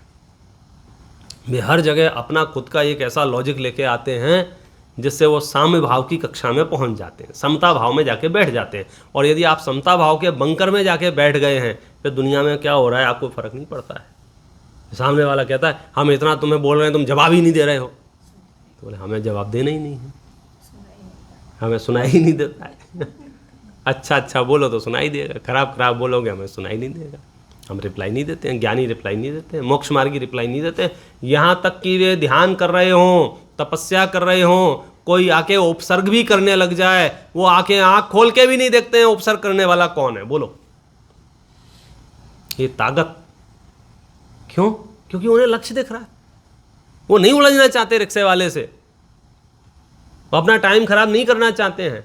हम फुर्सत में हैं इसलिए हम 3-3 दिन तक सोचते रहते हैं वो परसों सुनीत जी ने हमको क्या गाली दी थी, कैसे दी थी, कहाँ दी थी, 10 लोगों को बता रहे हैं फ़ोन पे, उन्हें ऐसा कहा, उन्हें ऐसा। मोक्ष मार्ग का लक्ष्य बना ले, तुझे कषायें परेशान नहीं करेंगे। दृष्टिकोण परिवर्तन करना होगा अपना। पुराणों में कितने कथाएं हैं, कितनी कथाएं हैं उपसर्गों की। यशोधर मुनिराज का नाम सुना है? यशोधर मुनिराज का राजा श्रेणिक की कथा आती है। राजा श्रेणिक ने नाराज होकर उनके ऊपर गले में सर्प डाल दिया था। घर गया, 2-3 दिन बाद अपनी पत्नी को बताया, रानी चेलना को, कि मैंने ऐसे ऐसे कर दिया है। रानी चेलना ने कि ये तुमने क्या किया? नहीं बोले अब तो वो अभी तक तो भाग गए होंगे, चले गए होंगे। नहीं बोले अगर जैन गुरु होंगे तो वो नहीं जा सकते हैं, जैन साधु उपसर्ग के काल में विहार नहीं करते। दौड़े दौड़े गए दोनों, देखा तो वहीं बैठे हुए थे। सर्प हटाया, उपसर्ग दूर किया, नॉर्मल परिस्थिति हुई, उपयोग बाहर आया और यशोधर मुनिराज ने दोनों को एक आशीर्वाद दिया, धर्म वृद्धि रस्तु, धर्म की वृद्धि हो। जैसे ही ऐसा आशीर्वाद दिया तो अब आगे की कथा मैं आपको सुना रहा हूँ। वहाँ जो एक भक्त बैठा था महाराज का, अंध भक्त, कहता महाराज क्या कर रहे हो? तो बोले क्या हो गया? कि तुमने दोनों को आशीर्वाद दे दिया। एक ने उपसर्ग किया है एक ने उपसर्ग निवारण किया है और आपने दोनों को एक जैसा आशीर्वाद दे दिया है। आप एक को आशीर्वाद दो। तो यशोधर मुनिराज कहते हैं कि भैया किसी ने उपसर्ग नहीं किया है। तो अंधभक्त कहता है कि महाराज मैंने अपनी आंखों से देखा है, ये आदमी आया था, इसने सर्प उठाया, आपके गले में सर्प डाला। महाराज कह रहे हैं नहीं नहीं नहीं नहीं, कुछ नहीं है, जाने दो। क्या बात है, वो दृष्टिकोण की बात है। वो दोनों को धर्मरजस्तु कह रहे हैं और हमारा मन क्या कह रहा है कि एक ने अपराध किया है और एक ने उपकार किया है। साधु कह रहे हैं कि मेरे लिए दोनों समान है। अंधभक्त कह रहे हैं महाराज मैंने देखा है अपनी आंखों से। महाराज ने अवॉइड किया, नहीं नहीं नहीं। बोला कि महाराज देखो मैंने तो उस समय वीडियो भी बना लिया था, ये देख लो, मोबाइल में दिखा रहे हैं महाराज को। महाराज देखो। महाराज ने क्या बताओ, अच्छा ठीक है। महाराज को गुस्सा नहीं आ रहा है। क्यों नहीं आ रहा है मालूम है? क्योंकि वे जानते हैं, वे कर्म सिद्धांत के अटूट विश्वास को लिए हुए हैं कि ये जो सर्प डालता हुआ दिख रहा है, दुनिया को दिख रहा है कि राजा श्रेणिक सर्प डाल रहा है। सच्चाई ये है मेरा बांधा हुआ कर्म का उदय आया है, वरना किसी की ताकत नहीं थी, हाथ भी लगा ले गए। सर्प डालने की जो हिम्मत उसमें आई है, उसमें मेरा भी कर्म का उदय है कि नहीं है? तो उनको यशोधर मुनिराज को राजा श्रेणिक अपराधी नहीं दिख रहे हैं। अपराधी नहीं दिख रहे हैं, इसलिए कषाय कंटिन्यू नहीं हो रही है। हमको दुख देने वाले अपराधी दिखते हैं, इसलिए हमारी कषाय कंटिन्यू हो जाती है, रुकती नहीं, विराम नहीं लेती है। हमारे साथ जो कोई भी दुर्व्यवहार करने वाला है, दुर्वचन कहने वाला है, झूठ बोलने वाला है, अनीति करने वाला है, चीटिंग करने वाला है, कोई भी है, हम अपना अपराध नहीं देखते हैं। हम ये विचार नहीं करते हैं कि मेरे कर्म का उदय खराब होगा। हम क्या विचार करते हैं, इसका अपराध है, इसको सजा मिलना चाहिए। जैन दर्शन क्या कह रहा है? उसका कोई अपराध नहीं है, या तो वो पिए हुए है, मोह रूपी मदिरा, उदय तो तेरा अपना है। और तू तो ये विचार कर लेना, यदि कोई दुर्वचन आदि कहे तो क्या विचार करना कि इसने मुझे मारा पीटा नहीं है, यही बड़े फायदे में रहे हम तो। नहीं साहब, मारा पीटा भी था कि तुम्हारी जान नहीं गई, यही बड़ा फायदा रहा। नहीं साहब, प्राण की नौबत आ गई है तो क्या फर्क पड़ता है, जाना तो था ही 4 दिन पहले के 4 दिन बाद में। ये तो पक्का है ना कि अभी इसमें भी किसी को डाउट है। 2 साल की कोविड पीरियड की पूरी पिक्चर देखने के बाद अब तो इतना तो क्लियर है ना, कितना, कि ये शरीर तो छोड़ना पड़ेगा। आज नहीं छोड़ना पड़ेगा, कल छोड़ना पड़ेगा। तो क्या फर्क पड़ रहा है? क्या फर्क पड़ता है? कल और आज भी पड़ जाएगा। पता नहीं, हम तो इसलिए कह रहे हैं क्योंकि मेरी भावना जब हमने पढ़ी तो हमने तो बहुत गीत गाए इस बात के, लाखों वर्षों तक जीऊं या मृत्यु आज ही आ जा। भजन गाए हमने, कोई बुरा कहे या अच्छा, लक्ष्मी आवे या जावे, लाखों वर्षों तक जीऊं या मृत्यु आज ही आ जावे। क्या मतलब है इसका? बोल, इतना निर्वांछक है मोक्ष मार्गी, इतना निश्चिंत है, इतना निर्भय है, तब जाके वो आत्मानुभूति करके आत्मधर्म स्वभाव को प्रकट करके मोक्ष मार्ग की यात्रा में आगे बढ़ेगा। यदि आप भयभीत रहेंगे, यदि आप डरते रहेंगे, यदि आप आशान्वित रहेंगे, यदि आपके चित्त में कोई लोभ लालच रहेगा, आप स्वभाव रूप धर्म कर ही नहीं पाएंगे। देखो, अन्य ग्रंथों के भी उदाहरण देके इसमें समझाए हैं। जो कल्याण रूप कार्य हैं उनमें अनेक विघ्न आते ही हैं। भले कामों में मोक्ष मार्ग की यात्रा शुरू की है ना, तो परेशानियां तो आएंगी ही। मुझे भी विघ्न आया है, वह ठीक ही है। मैं तो अब साम्य भाव की शरण लेता हूँ। यदि उपद्रव आने पर मैं क्षमा छोड़कर क्रोध से विकार रूप हो जाऊँगा तो मुझे देखकर अन्य मंद ज्ञानी तथा कायर त्यागी तपस्वी धर्म में शिथिल हो जाएंगे तब मेरा जन्म केवल दूसरों को दुखी करने के लिए ही हुआ कहलाया। यदि मैं वीतराग धर्म धारण करके भी क्रोधी, विकारी, दुर्वचनी हो जाऊं, तो मुझे देखकर अन्य भी क्रोध करने लग जाएंगे। तब धर्म की मर्यादा भंग करके पाप की परिपाटी चलाने वाला मैं ही प्रधान हो गया। अतः प्राण जाने पर भी, धन व अभिमान नष्ट होने पर भी मुझे क्षमा गुण छोड़ना उचित नहीं है। आचार्य आइडिया दे रहे हैं कि आपको मोक्ष मार्ग में जा रहे हो कि हाँ मोक्ष मार्ग में जा रहे हैं, सुनो क्षमा रख लो साथ में, बहुत काम आएगी। आपके घंटों बच जाएंगे, महीनों सालों बच जाएंगे आपके। किस बात से? क्षमा से। मेरा किसी ने बुरा किया ही नहीं है, मेरा कोई बुरा कर सकता नहीं है। हम बेसिक सिद्धांत तो समझ ले। पूर्व भव में मैंने अशुभ कर्म बांधे हैं, उनका फल मैं ही भोगूंगा। ये अन्य जन तो निमित्त मात्र हैं।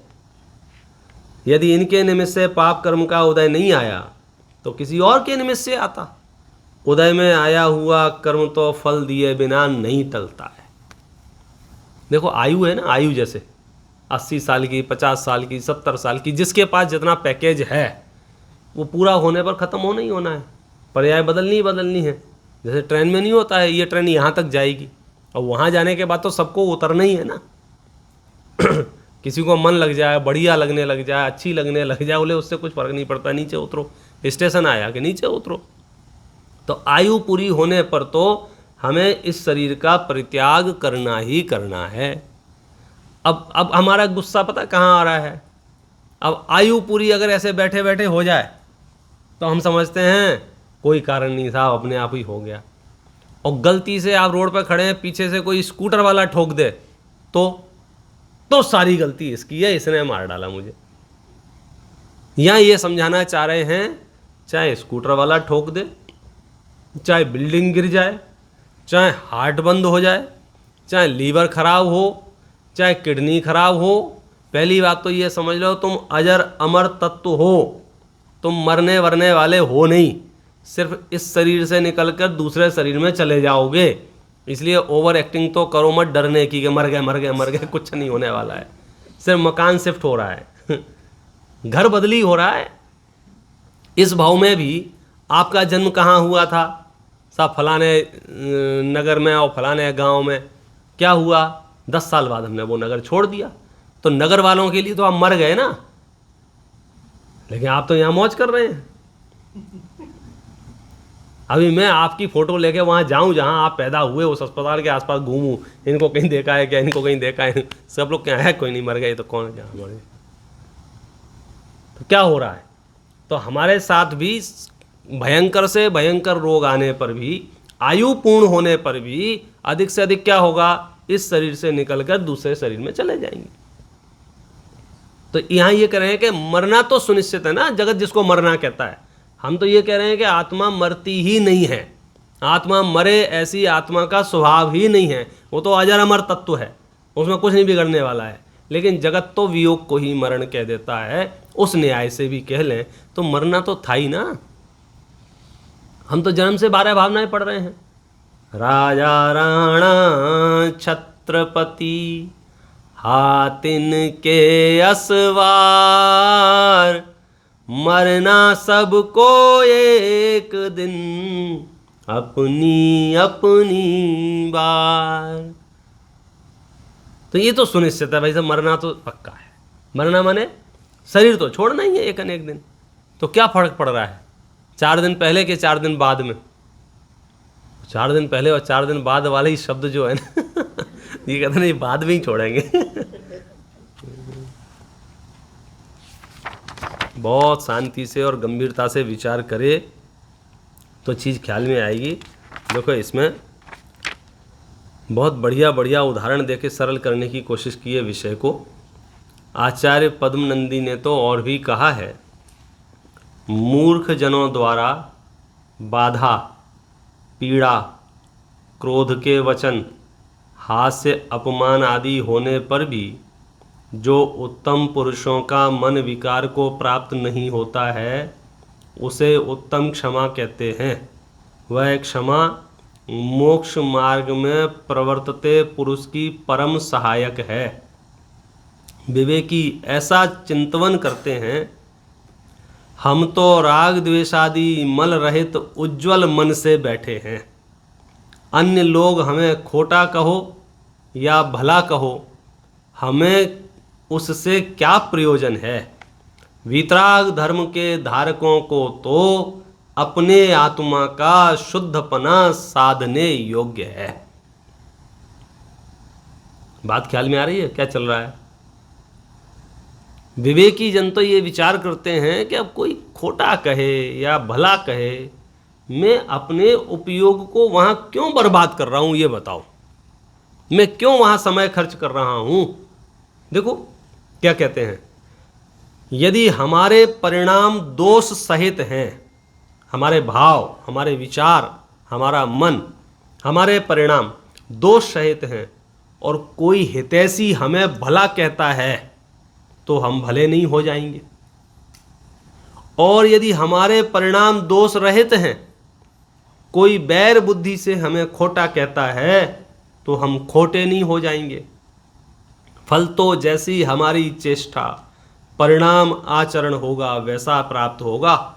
जैसे किसी ने कांच को रत्न कह दिया या रत्न को कांच कह दिया तो मूल्य तो रत्न का ही पाएगा, कांच के टुकड़े का बहुत धन कौन देगा।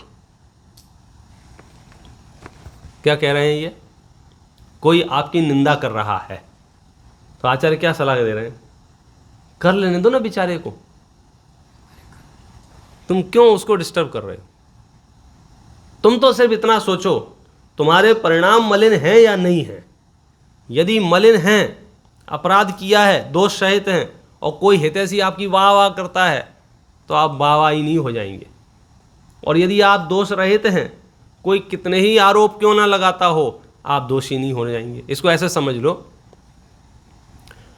पूरा विश्व मुझे धर्मात्मा समझे तो मेरा मोक्ष हो जाएगा।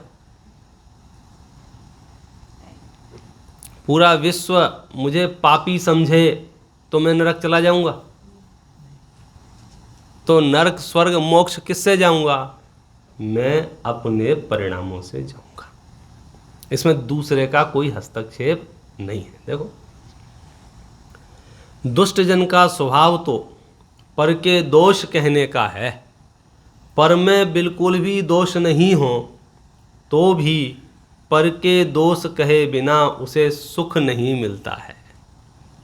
अतः दुष्ट जनों, मुझ में जो दोष हैं ही नहीं, वे लोगों के घर घर में जाकर सभी मनुष्यों को कहकर सुखी हो। जो धन चाहता हो वह मेरा सब कुछ ग्रहण करके सुखी हो जाओ। जो बैरी मेरे प्राण हरण करना चाहता है वह शीघ्र ही प्राण हरण कर ले। जो मेरा स्थान चाहता है वह स्थान छीन ले। मैं तो मध्यस्थ हूँ, राग द्वेष रहित हूँ। सभी संसार के प्राणी मेरे निमित्त से सुखरूप रहो।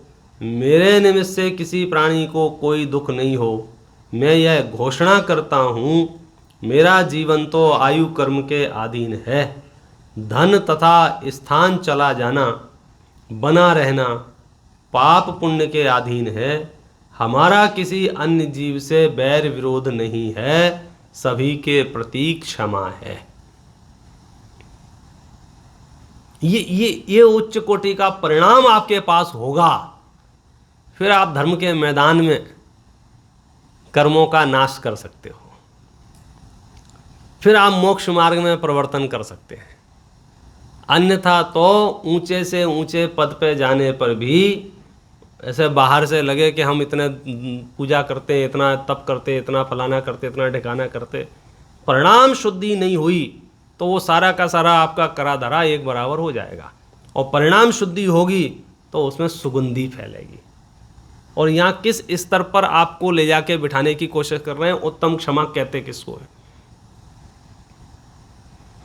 धर्म के 10 लक्षण की पूजन है ना जो करते हैं, उसमें है पीढ़े दुष्ट अनेक, बांध मार बहुविधि करें, धरिए क्षमा विवेक, कोपन कीजय प्रीतमा।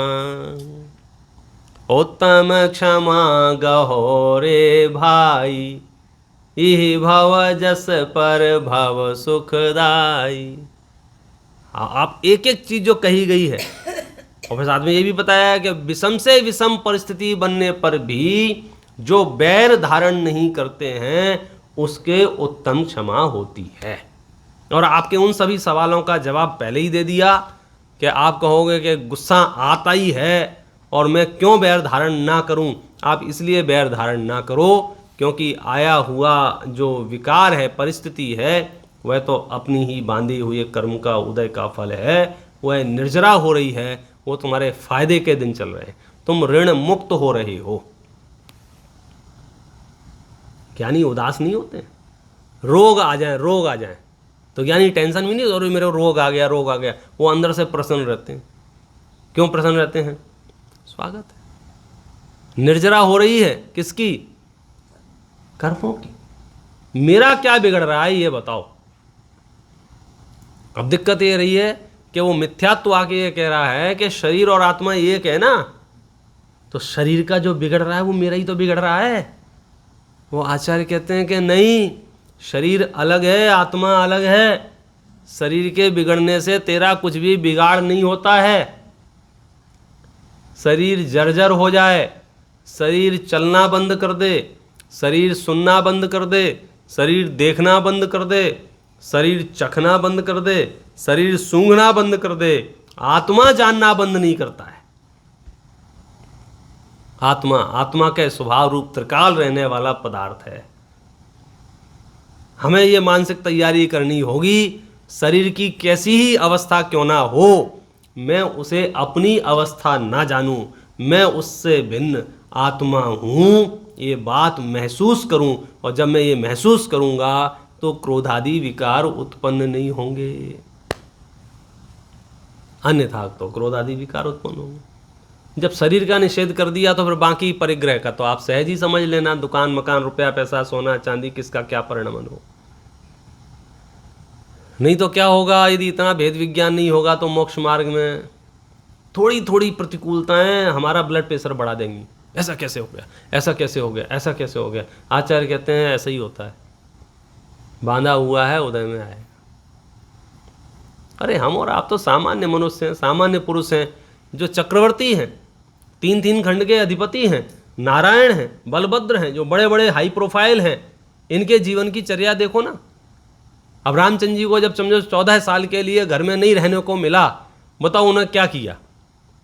किस ज्योतिष के पास गए कि बताइए कुंडली उंडली देख यार, कहाँ कौन सा ग्रह तुमने बता, कौन सा राशि रत्न पहना, बोलो किस देवता की पूजा की। हमारा माथा खराब हो जाता, हमें यूँ लगता है कोई आके ठीक कर दे। और ज्ञानी ये कहते हैं बांधा हुआ उदय में आता है, उदय पूर्ण होने पर अपने आप ठीक हो जाता है, तुझे समय खराब करने की आवश्यकता नहीं है। हमको लगता है हमारी पहचान अगर थोड़ी सी मिनिस्ट्री में और फलानी जगह हो जाएगी तो बढ़िया हो जाएगा। यहाँ कहते हैं तुम्हारे रिश्तेदार चक्रवर्ती होंगे तो भी कुछ होने जाने वाला। रिश्तेदार छोड़ो, तुम खुद चक्रवर्ती होगे तो तुम्हें पानी पिलाने वाला कोई नहीं रहेगा, ऐसी भी परिस्थिति बनती है। पुराण कथाएं तो कह ही रही ना। और पुराण चलो थे, आप कहोगे पुराण तो पुरानी बात होगी, वर्तमान में देख लो जो बड़े बड़े धन्ना सेठ हैं, स्टीव जॉब्स का लेटर पढ़ लो, लिखा ही रहा है ना आखिरकार कि मैंने पूरी जिंदगी अपने लिए समय नहीं दे पाया। ये कंप्लेंट आएगी ना उसकी। हमको बाहर से तामझाम लग रहा था, सक्सेस है, सफल है, दुनिया का फलाना है, ठिकाना है, उसकी आत्मा से पूछो। हम तो बाहर से देख के निर्णय करते हैं, बाहर से नहीं कर सकते।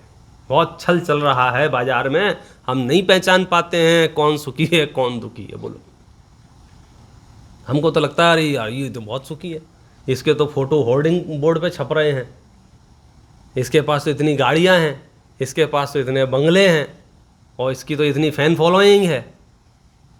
लेकिन गजब तो तब लगता है जब अखबार में छपता है इसने आत्महत्या कर ली। ये तो हमें बड़ा प्रसन्न दिख रहा था, ये तो बड़ा आनंद में दिख रहा था, इसके पास तो दौलत थी, इसके पास तो शोहरत थी, इसकी पहुंच तो नेताओं तक थी, और वो उसने आत्महत्या कर ली। आत्महत्या मतलब समझते हो? उसने जहर खा लिया, उसने फांसी लगा ली। कितना पीड़ित हुआ होगा वो व्यक्ति, तब जाके उसने आत्महत्या का डिसीजन लिया होगा। अचानक से भाव नहीं आया होगा कि 2 मिनट में आया और आत्महत्या कर ली। महीनों सालों साल अंदर अंदर घुटा होगा वो। कौन? जिसके साथ फोटो खिंचा के तुम घर पे डाल रहे थे फेसबुक पे, आज मेरे को रास्ते में मिला और मैंने उसके साथ फोटो ली, खुश हो रहे थे। वो के रोड पे जिसके फोटो लगे हैं, वो जिस चीज़ को बोल देवे ना ये बहुत बढ़िया है, हजारों हजार यूं ही बिक जाएं, वो व्यक्ति अंदर से छटपटा रहा है कषायों में। कषायों का स्वरूप समझो। 4 चवन्नियाँ इकट्ठी कर लेने से कषाय नहीं मिट जाती हैं। आत्मा को जो पीड़ा पहुंचाती है वो कषाय पहुंचाती हैं। और हमारे साधु संत जंगलों में अकेले बैठे रहते हैं तो भी वो आनंद में और निर्भय रहते हैं। इसलिए ये जो आनंद और निर्भय जहाँ से आता है ना, वो मेरा अपना स्वभाव है, वो मेरी आत्मा का स्वभाव है। उसके लिए मुझे किसी के बाहर में चक्कर नहीं काटने हैं, वो मुझे अंदर में झांक के देखना है। सामायिक क्या है? आत्मा की प्राप्ति। समता क्या है? आत्मा की प्राप्ति। धर्म क्या है? आत्मा की प्राप्ति। सर्वत्र आत्मा की प्राप्ति का नाम धर्म है। और पूरे विश्व में आत्मा ऐसे गायब हो गई है, आधे आत्माएं तो पूछ रही हैं पंडित साहब आत्मा है भी क्या नहीं है, ये बताओ आप। तो कौन पूछ रहा है? आत्मा पूछ रही है। क्या पूछ रही है? प्रूव करो कि आत्मा है। आप बोलो क्या करें, बोलो। ये प्रश्न है। मैं हूं भी क्या नहीं हूं, बोलो। ऐसी बात हो गई जैसे आराम से अपन रह रहे हैं, अचानक से आपने मेरे घर का दरवाजा खटखटाया, मैंने खोला, आप पूछ रहे हैं मैं कौन हूं। यार कमाल कर दिया। ऐसे हम आचार्यों से करें, आचार्य हम कौन हैं? आचार्य समझ गए, कोई बात नहीं, तुम्हारी याददाश्त चली गई है, याद दिलाते हैं तुमको। हाँ हाँ, हमारी याददाश्त चली गई है। पर और पर्याय में रहते रहते आज पुरुष में आ गए हम। 10-20 साल से पुरुष पर्याय में, तो अपने आप को नशे पुरुष हूँ, मैं तो पुरुष हूँ, मैं तो पुरुष हूँ, मैं तो पुरुष हूँ, मैं तो पुरुष हूँ 50 बार दोहरा रहे हैं, तो अपने आप को पुरुष मान लिया। मैं तो स्त्री हूँ, मैं तो स्त्री हूँ, मैं तो स्त्री हूँ, मैं तो स्त्री मान लिया। मैं तो पंडित हूँ, मैं तो पंडित हूँ, मैं तो पंडित हूँ, मैं तो पंडित मान लिया। मैं मूर्ख हूँ, मैं मूर्ख हूँ, मैं मूर्ख मान लिया। मैं सेठ हूँ, मैं नौकर हूँ, मैं वकील हूँ, मैं डॉक्टर हूँ। ये सब नहीं हूँ मैं आत्मा हूँ, शुद्ध आत्मा। देखो, मेरा जीवन तो आयु कर्म के अधीन है। धन तथा स्थान का चला जाना और बना रहना पुण्य पाप के अधीन है। ये घर मेरे संयोग में कब तक रहेगा? ये धन मेरे संयोग में कब तक रहेगा? ये पद प्रतिष्ठा मेरे संयोग में कब तक रहेगी? लोगों की कृपा जब तक रहेगी तब तक नहीं, कोई इंटरफेयर नहीं है लोगों का इसमें। मेरा उदय जब तक रहेगा तब तक। मेरा उदय होगा तो जंगलों में भी मैं सुख चैन से रह लूँगा, और मेरा उदय खराब होगा तो घर में भी बेचैन रहूँगा।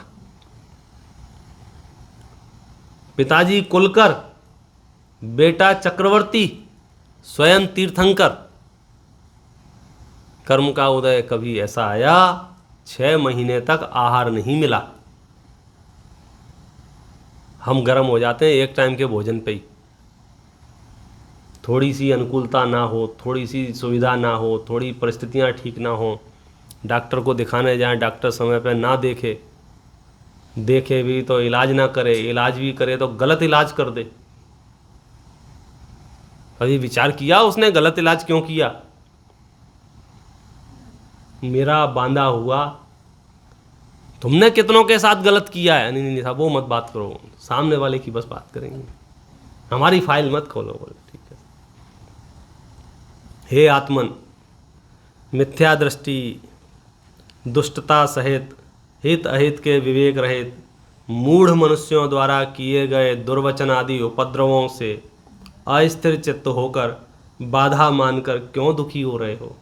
क्या तुम 3 लोक के चूड़ामणि वीतराग भगवान को नहीं जानते हो? क्या तुमने वीतराग धर्म की उपासना नहीं की है? जगत के लोग तो मूर्ख हैं, क्या तुम ऐसा नहीं जानते हो? मोही, मिथ्या दृष्टि, मूढ़ों का ज्ञान तो विपरीत ही होता है। वे सब तो कर्मों के वश हैं, इसलिए उनमें क्षमा ग्रहण करना ही योग्य है। वो जो था ना, वो कौन कह रहा था हाथी बेचोगे क्या, हाँ, उस पर नाराज होना ठीक नहीं है। क्यों ठीक नहीं है? मूर्ख होता ना, कोई मूर्ख राजा होता तो कहते अभी इसको कौड़े मारो इसको। क्यों?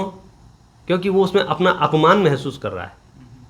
राजा समझदार था तो उसने क्या निर्णय लिया, कल बात करेंगे इससे। क्यों? क्योंकि उसे मालूम है कि बेचारा इसकी ताकत नहीं है इतनी बोलने की, इसकी जो आवाज़ निकल रही है, इसने ठर्रा वो जो क्या है बोतल जो भी है उसने कुछ पी रखा है। तो ऐसे ही ज्ञानी जीव कभी किसी पे नाराज नहीं होते, सिर्फ ये सोचते हैं कि बेचारा कर्म के वश होकर ऐसी प्रवृत्ति कर रहा है, क्या विचार करें। इनको तो ये संसार में ही घूमना है, तो जिसने दुर्वचन कहना है दुर्वचन कहे, जो करना है सो करे। देखो, क्षमा ही इस लोक में परम शरण है, माता के समान रक्षा करने वाली है। बहुत क्या कहें, जिन धर्म का मूल क्षमा है, इसी के आधार से सकल गुण है। कर्मों की निर्जरा का कारण है, हजारों उपद्रव दूर करने वाली है। इसलिए धन व जीवन चले जाने पर भी क्षमा को छोड़ना योग्य नहीं है। एक बार ईमानदारी से 2-5-10 मिनट के लिए ही प्रयास करना कि मैंने पूरे विश्व को, सब जीवों को क्षमा कर दिया है। आप इस आनंद को महसूस करना। कोई शत्रु नहीं है मेरा कि साहब उसने धन चुराया, किसी ने धन नहीं चुराया था। वो साहब उसने मारा था तुमको, किसी ने नहीं मारा है मुझे। वो तुम्हारा अहित किया था, किसी ने अहित नहीं किया है। कोई मेरा शत्रु नहीं है। लोग मुझे अपना शत्रु माने तो माने, वो मेरे बस में नहीं है, लेकिन मैं किसी को शत्रु नहीं मानूंगा। महावीर किसी को दुश्मन नहीं मानते थे, महावीर किसी को शत्रु नहीं मानते थे। कोई अज्ञानी महावीर को शत्रु माने तो माने, वो उसकी परेशानी है। तो महावीर के जीवन का जो आनंद था वो उनकी अपनी क्षमा थी। ये दो तरफा नहीं है, नहीं तो अभी आप पसर जाओगे। सामने वाला भी तो क्षमा करे, सामने वाला भी तो मीठा बोले, सामने वाला भी तो सद्व्यवहार करे। नहीं, ये दो लोगों के बीच की बात नहीं है। मोक्ष मार्ग अकेला चालो रेखा है, आपकी अपनी साधना है।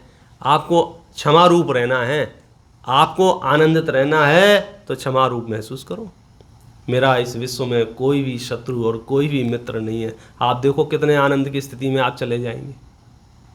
उनकी बात नहीं कर रहा हूँ जो हमारा बुरा नहीं कर रहे हैं, उनकी बात कर रहा हूँ जिसकी लिस्ट दिमाग में बनी रखी है कि इसने इसने इसने इसने मेरा बुरा किया है। अब अवसर आया है, ये विचार करो, बेचारे ने कोई बुरा नहीं किया है, ये तो मेरा कर्म का उदय था, और दूसरा बेचारा वो कर्म के वश था। मैं जिंदा हूँ, होशो हवास में हूँ, संगी पंचेंद्री हूँ, जिनवाणी पढ़ सुन सकता हूँ। क्यों क्रोध में काल गंवाऊँ, क्यों समय बर्बाद करूँ। मेरी फ्लाइट छूट जाएगी भाई साहब, सिद्धत्व तो छूट जाएगा। ये मनुष्य गति बार बार मिलने वाली गति नहीं है। कितनी पर्याय जला के खाक की हैं, तब जाके ये मनुष्य पर्याय मिली है, और उसमें भी हम पंचायत लेके बैठ गए। आचार्य कह रहे यहाँ, मतलब इन्होंने तो इतना शॉर्टकट में बता दिया, डायरेक्ट टिप दे दी डायरेक्ट, कि कोई तुम्हें दुर्वचन कहे तो क्या सोचना, थैंक यू। किस बात के लिए? आपने मारा पीटा नहीं। और कोई 2-4 लगा देवे तो धन्यवाद, कल से और ध्यान रखूंगा। जान नहीं ली, और कोई जान ले ले तो मरना तो था ही। मैं तो अजर अमर हूँ। प्राण रहित करने से, द्रव्य प्राणों के नाश करने से मेरा नाश नहीं होता है। मैं तो अविनाशी तत्व हूँ। बोलो ऐसे जीव को कौन दुखी कर सकता है? ये तो शास्त्र पढ़े तो लगता है कि सच में ये साधुगण जंगलों में जाके कैसे शेरों के बीच में जाके ध्यान करते थे। महावीर के पास ऐसी कौन सी ताकत थी कि राजपुत्र होने के बावजूद भी, दीक्षा लेने के बाद बोलो क्या किया उन्होंने, चलें 4 बॉडीगार्ड साथ में चलें हमारे, मैं ध्यान करूंगा, सब मेरी सुरक्षा करना। किसी की जरूरत नहीं है कि साहब जंगल है, उपसर्ग होंगे, परेशान होंगे, परिसर होंगे। शरीर में होने वाली परेशानियां मेरी परेशानी का कारण नहीं है। मेरा अज्ञान मुझे दुखी करता है, मेरी कषायें मुझे दुखी करती हैं। यदि मैं उन कषायों को जीत लूँ, कषायों का अभाव कर दूँ, अभी समझो ये क्रोध चला जाए, मैं क्षमा रूप हो जाऊँ। देखो, कोई दुष्टता से आपको प्राण रहित करता हो उस समय में भी कटु वचन नहीं कहो। मारने वाले से भी अंतरंग बैर छोड़कर ऐसा कहो, आप जो हमारे रक्षक ही हैं, परंतु हमारी मृत्यु ही आ गई है, इसमें आप क्या कर सकते हैं। हमारे पाप कर्म का उदय आ गया है, तो भी हमारा बड़ा भाग्य है, आप सरीखे महापुरुषों के हाथ आदि से हमारा मरण हो रहा है। यदि हम सरीखे अपराधी को आप दंड नहीं दोगे तो न्याय मार्ग बदनाम हो जाएगा। हम अपने अपराध का फल नरक त्रेंच में भोगते, अच्छा हुआ आपने यहीं पर रण मुक्त कर दिया है। मैं आपसे मन वचन काय से बैर विरोध छोड़कर क्षमा मांगता हूँ। आप भी मुझे अपराध का दंड देकर क्षमा ग्रहण करो। मैं क्षमा करता हूँ। मैं रोगादि कष्टों को भोगकर अत्यंत दुख से मरण करता, किंतु अब धर्म की शरण लेकर कर्म के ऋण से रहित होकर आप जैसे सज्जन की कृपा से सहित मरण करूंगा। इस प्रकार मारने वाले से भी बैर छोड़कर संभाव धारण करना वह उत्तम क्षमा है। अब जिसको फंडामेंटल ना पता हो ना धर्म का, तो उसकी आत्मा ऐसे ऐसे हो रही होगी। थोड़ी प्रैक्टिकल बात करो, आप क्या कह रहे हो, ऐसा थोड़ी होता है। कोई अभी आके दो लगा के चला जाएगा। इससे ज़्यादा प्रैक्टिकल और कुछ नहीं हो सकता है जिंदगी में, क्योंकि हमारी बुद्धि अज्ञानता कषाय ये कह रही है कि मैं दुनिया पलट लूँ, दुनिया में सुधार कर दूँ, लोगों को ठीक कर लूँ, लोग सही से व्यवहार करें, लोग सही से सलामी देवें। और ये कह रहे हैं कि लोगों से कुछ अपेक्षा मत रखो, तुम अपने अंदर में धर्म बढ़ा दो, बस इतना ही तुम्हारा काम। वो तुम्हारे हाथ की चीज़ है, वो अपने हाथ की चीज़ है। पर में हस्तक्षेप किए बिना अपनी आत्म स्वभाव का निरीक्षण करना, अपने आत्म स्वभाव रूप रहना, और उस स्वभाव का पहला धर्म है क्षमा। यदि आप जिन शासन की सेवा करना चाहते हो, यदि आप मोक्ष मार्ग में प्रवर्तना चाहते हो, तो सबसे पहले चीज़ है क्षमा अपने साथ रखो। आपका समय बचाएगी, उपयोग खराब होने से बचेगा, आप फ्रस्ट्रेशन में नहीं आएंगे, आप डिप्रेशन में नहीं आएंगे, आप तनाव में नहीं आएंगे। अन्यथा आप सालों साल यही सोचते रहेंगे, मेरा अपमान हो गया, मेरा अपमान हो गया। अरे किसका अपमान भाई साहब, किसका अपमान बताओ जरा, किसका अपमान हुआ है। उस दिन जो दो गालियां दी, दुर्वचन कहे, पूरी सभा के सामने कह दिया ये मूर्ख है, अच्छा उससे क्या हो गया बताओ। कुछ नहीं हुआ है। बच्चों का नहीं होता है, बच्चों का एक बच्चा दूसरे बच्चे को बोल देता है गधा है, और रोने लग जाता है। मैं तो पूछा उससे क्यों रो रहा है, बोले उसने बोला है मुझे गधा है। मैंने पलट के देखा तो उसने घूम के दिखाया। मैंने कि मैं बोल रहा हूँ तू गधा नहीं है, क्योंकि गधे के पूंछ होती है, 4 पैर होते हैं, लेकिन मुझे नहीं लग रहा है। तो भी वो रोए जा रहा है। क्यों रोए जा रहा है, वो बोल रहा है। कौन, उसकी कक्षा का दूसरा विद्यार्थी। मैं क्या कह रहा हूं उसे, मैं कह रहा हूं कि तू गधा नहीं है, मैं यहाँ का प्राचार्य हूँ, मैं यहाँ का अध्यापक हूँ, मैं यहाँ पे पढ़ाता हूँ, मेरी डिग्रियाँ इतनी हैं। वो क्या कह रहा है, नहीं वो बोल रहा है गधा है। कमाल करता है। समझ गए प्रॉब्लम। मतलब इतना प्रमाणिक पुरुष उसके सामने कुछ कह रहा है, उस पर ध्यान नहीं दे रहा है। उसी की कक्षा का वो बच्चा जो परेशान कर रहा है उस पर बार बार जा रहा है। अब वो क्या चाहता है कि उससे कहलवाओ मैं गधा नहीं हूं। ये बात उसे पता है तो वो कभी कहने वाला नहीं है। कमाल। तो ऐसे ही केवली भगवान क्या कह रहे हैं, हम उस पर ध्यान नहीं दे रहे। हम किस पे ध्यान दे रहे हैं, इन्होंने ऐसा कहा, इन्होंने ऐसा कहा, इन्होंने ऐसा कहा। केवली भगवान कह रहे हैं कि हम ऐसा कह रहे हैं, तुम शुद्ध बुद्ध चैतन्य स्वरूपी हो। नहीं नहीं उसने कहा है मूर्ख है।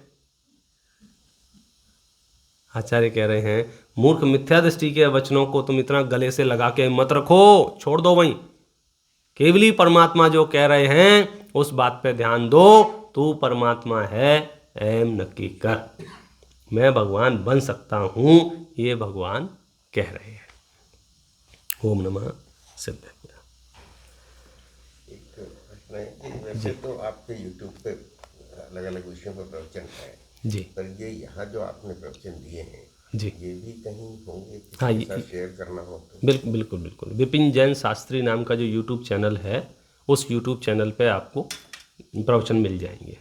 ये वाले भी हाँ सब हाँ, होंगे? बिल्कुल बिल्कुल सब होंगे। बिल्कुल तो किसी वो के साथ शेयर करना हो बिल्कुल तो बिल्कुल बड़ा जी।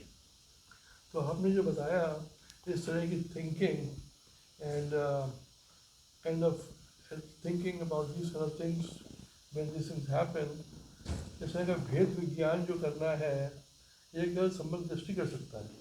I mean somebody who is in the fifth गुण स्थान या उसके ऊपर की बात की आपने, हम जैसे समान जो एक गुण स्थान पे भी शायद नहीं है, वो कैसे करें ऐसे? बहुत बढ़िया। देखो सुनीत जी कह रहे हैं कि आपने जो बात बताई सुनने में तो बड़ी बढ़िया लग रही है अच्छा माल लग रहा है, लेकिन ये बोले ये तो सम्यक दृष्टि कर सकते हैं ऊपर के गुण स्थानों वाले, हम तो अभी शुरुआत के गुण स्थान वाले हैं।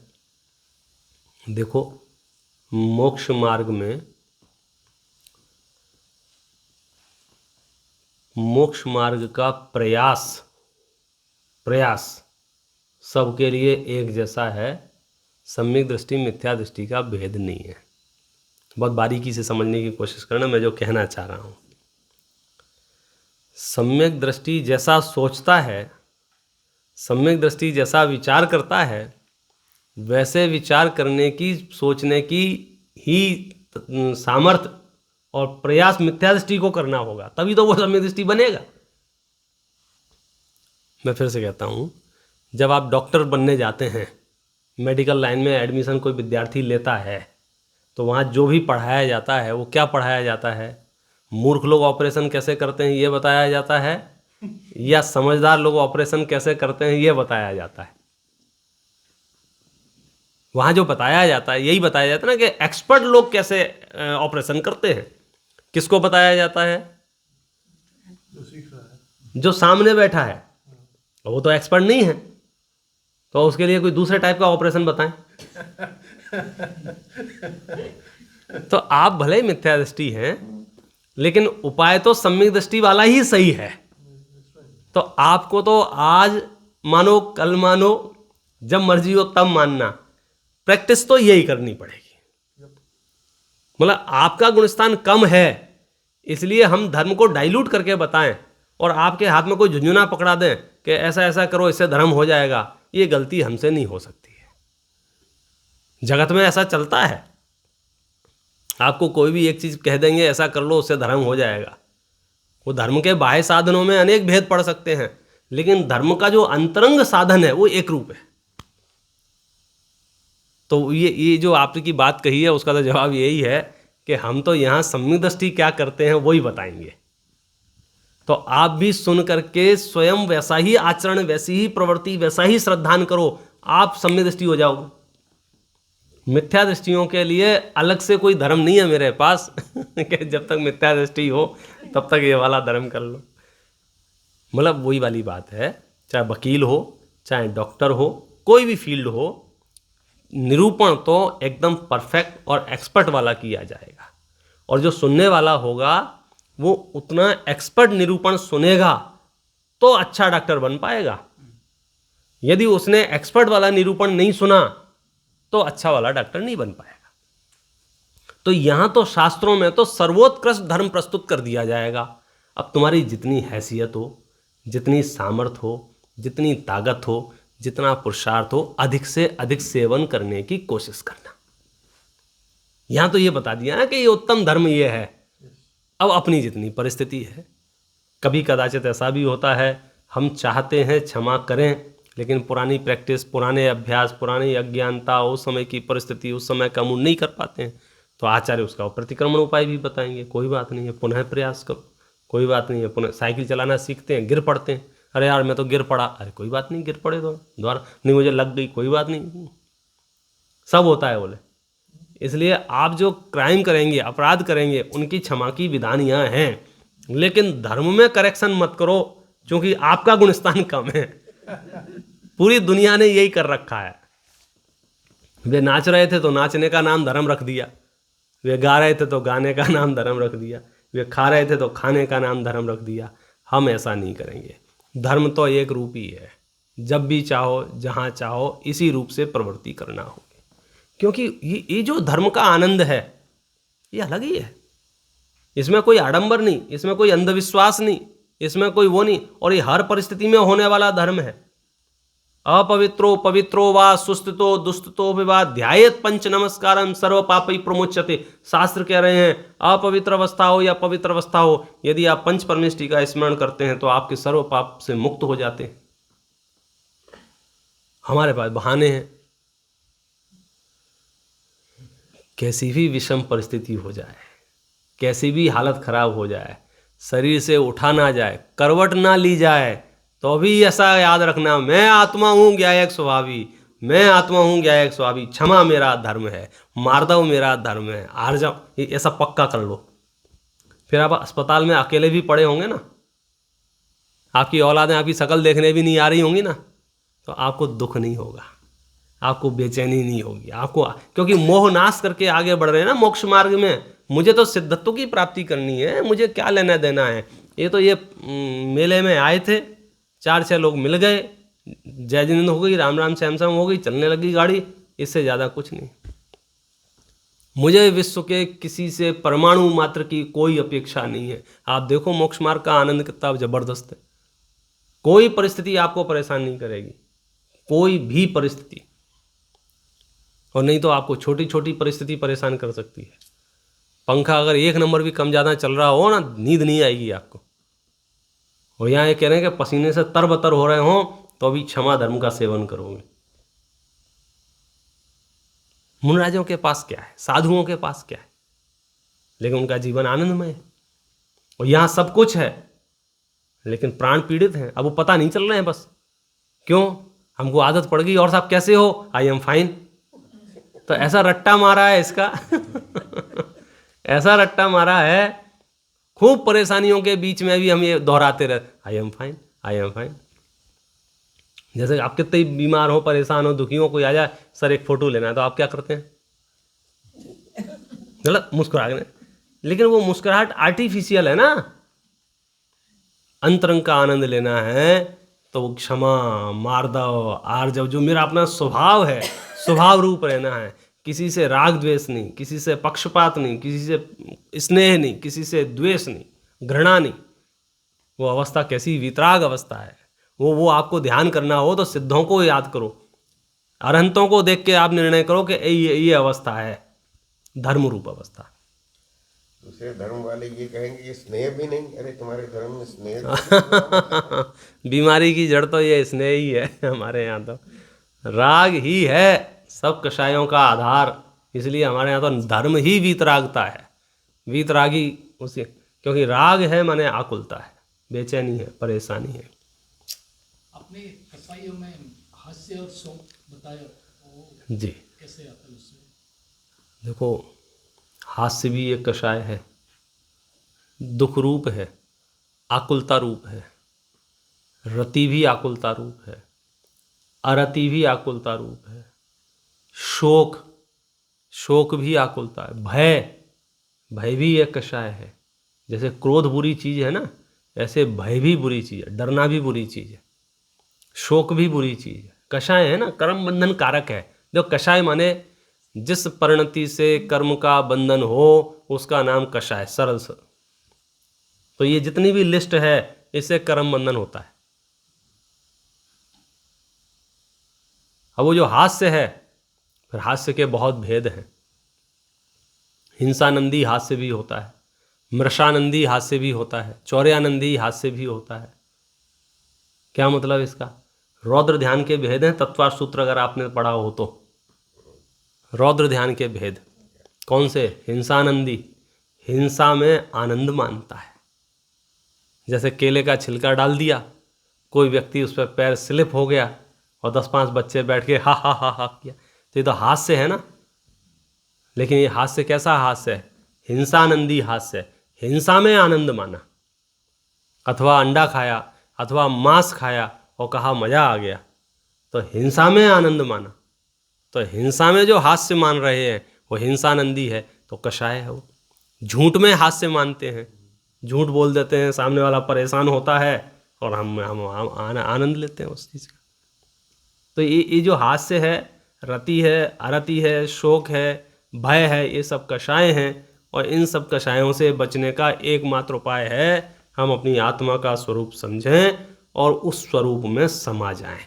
अब उसकी प्रैक्टिस करना, प्रैक्टिस बाद में करना, पहले समझना। बिना समझे प्रैक्टिस करोगे तो प्रैक्टिस किसकी करोगे? आत्मा का स्वरूप समझे बिना आत्मा का ध्यान नहीं होगा। तो पहले आत्मा का स्वरूप समझना, फिर आत्मा का ध्यान करना। तो आत्मा का ध्यान की अभ्यास होगा तो हम आर्थ ध्यान, रौद्र ध्यान, दूसरे ध्यानों से बच जाएंगे। मतलब जिससे कर्म बंधन होता है उन ध्यानों से बच जाएंगे। जी, आपने क्रोध के बारे में कई चीज़ें बताई। अगर प्रैक्टिकल तरीके से देखें, अगर उसको हम यहाँ पे प्रैक्टिकल लाइफ में करने की कोशिश करें तो हमारी तो जॉब और बिजनेस चल ही नहीं सकता। तो उसका कैसे उसको बैलेंस करें कि इस यात्रा पे शुरू करें और साथ में देखो अपना देखो बहुत बढ़िया प्रश्न है, इनका प्रश्न है। ये आपने जो बताया सुनने में तो अच्छा लगा, लेकिन अभी मैं शांति से बैठ के सोच रहा हूँ तो हमारे तो जॉब और हमारा परिवार जो भी है बड़ा मुश्किल में आ जाएंगे।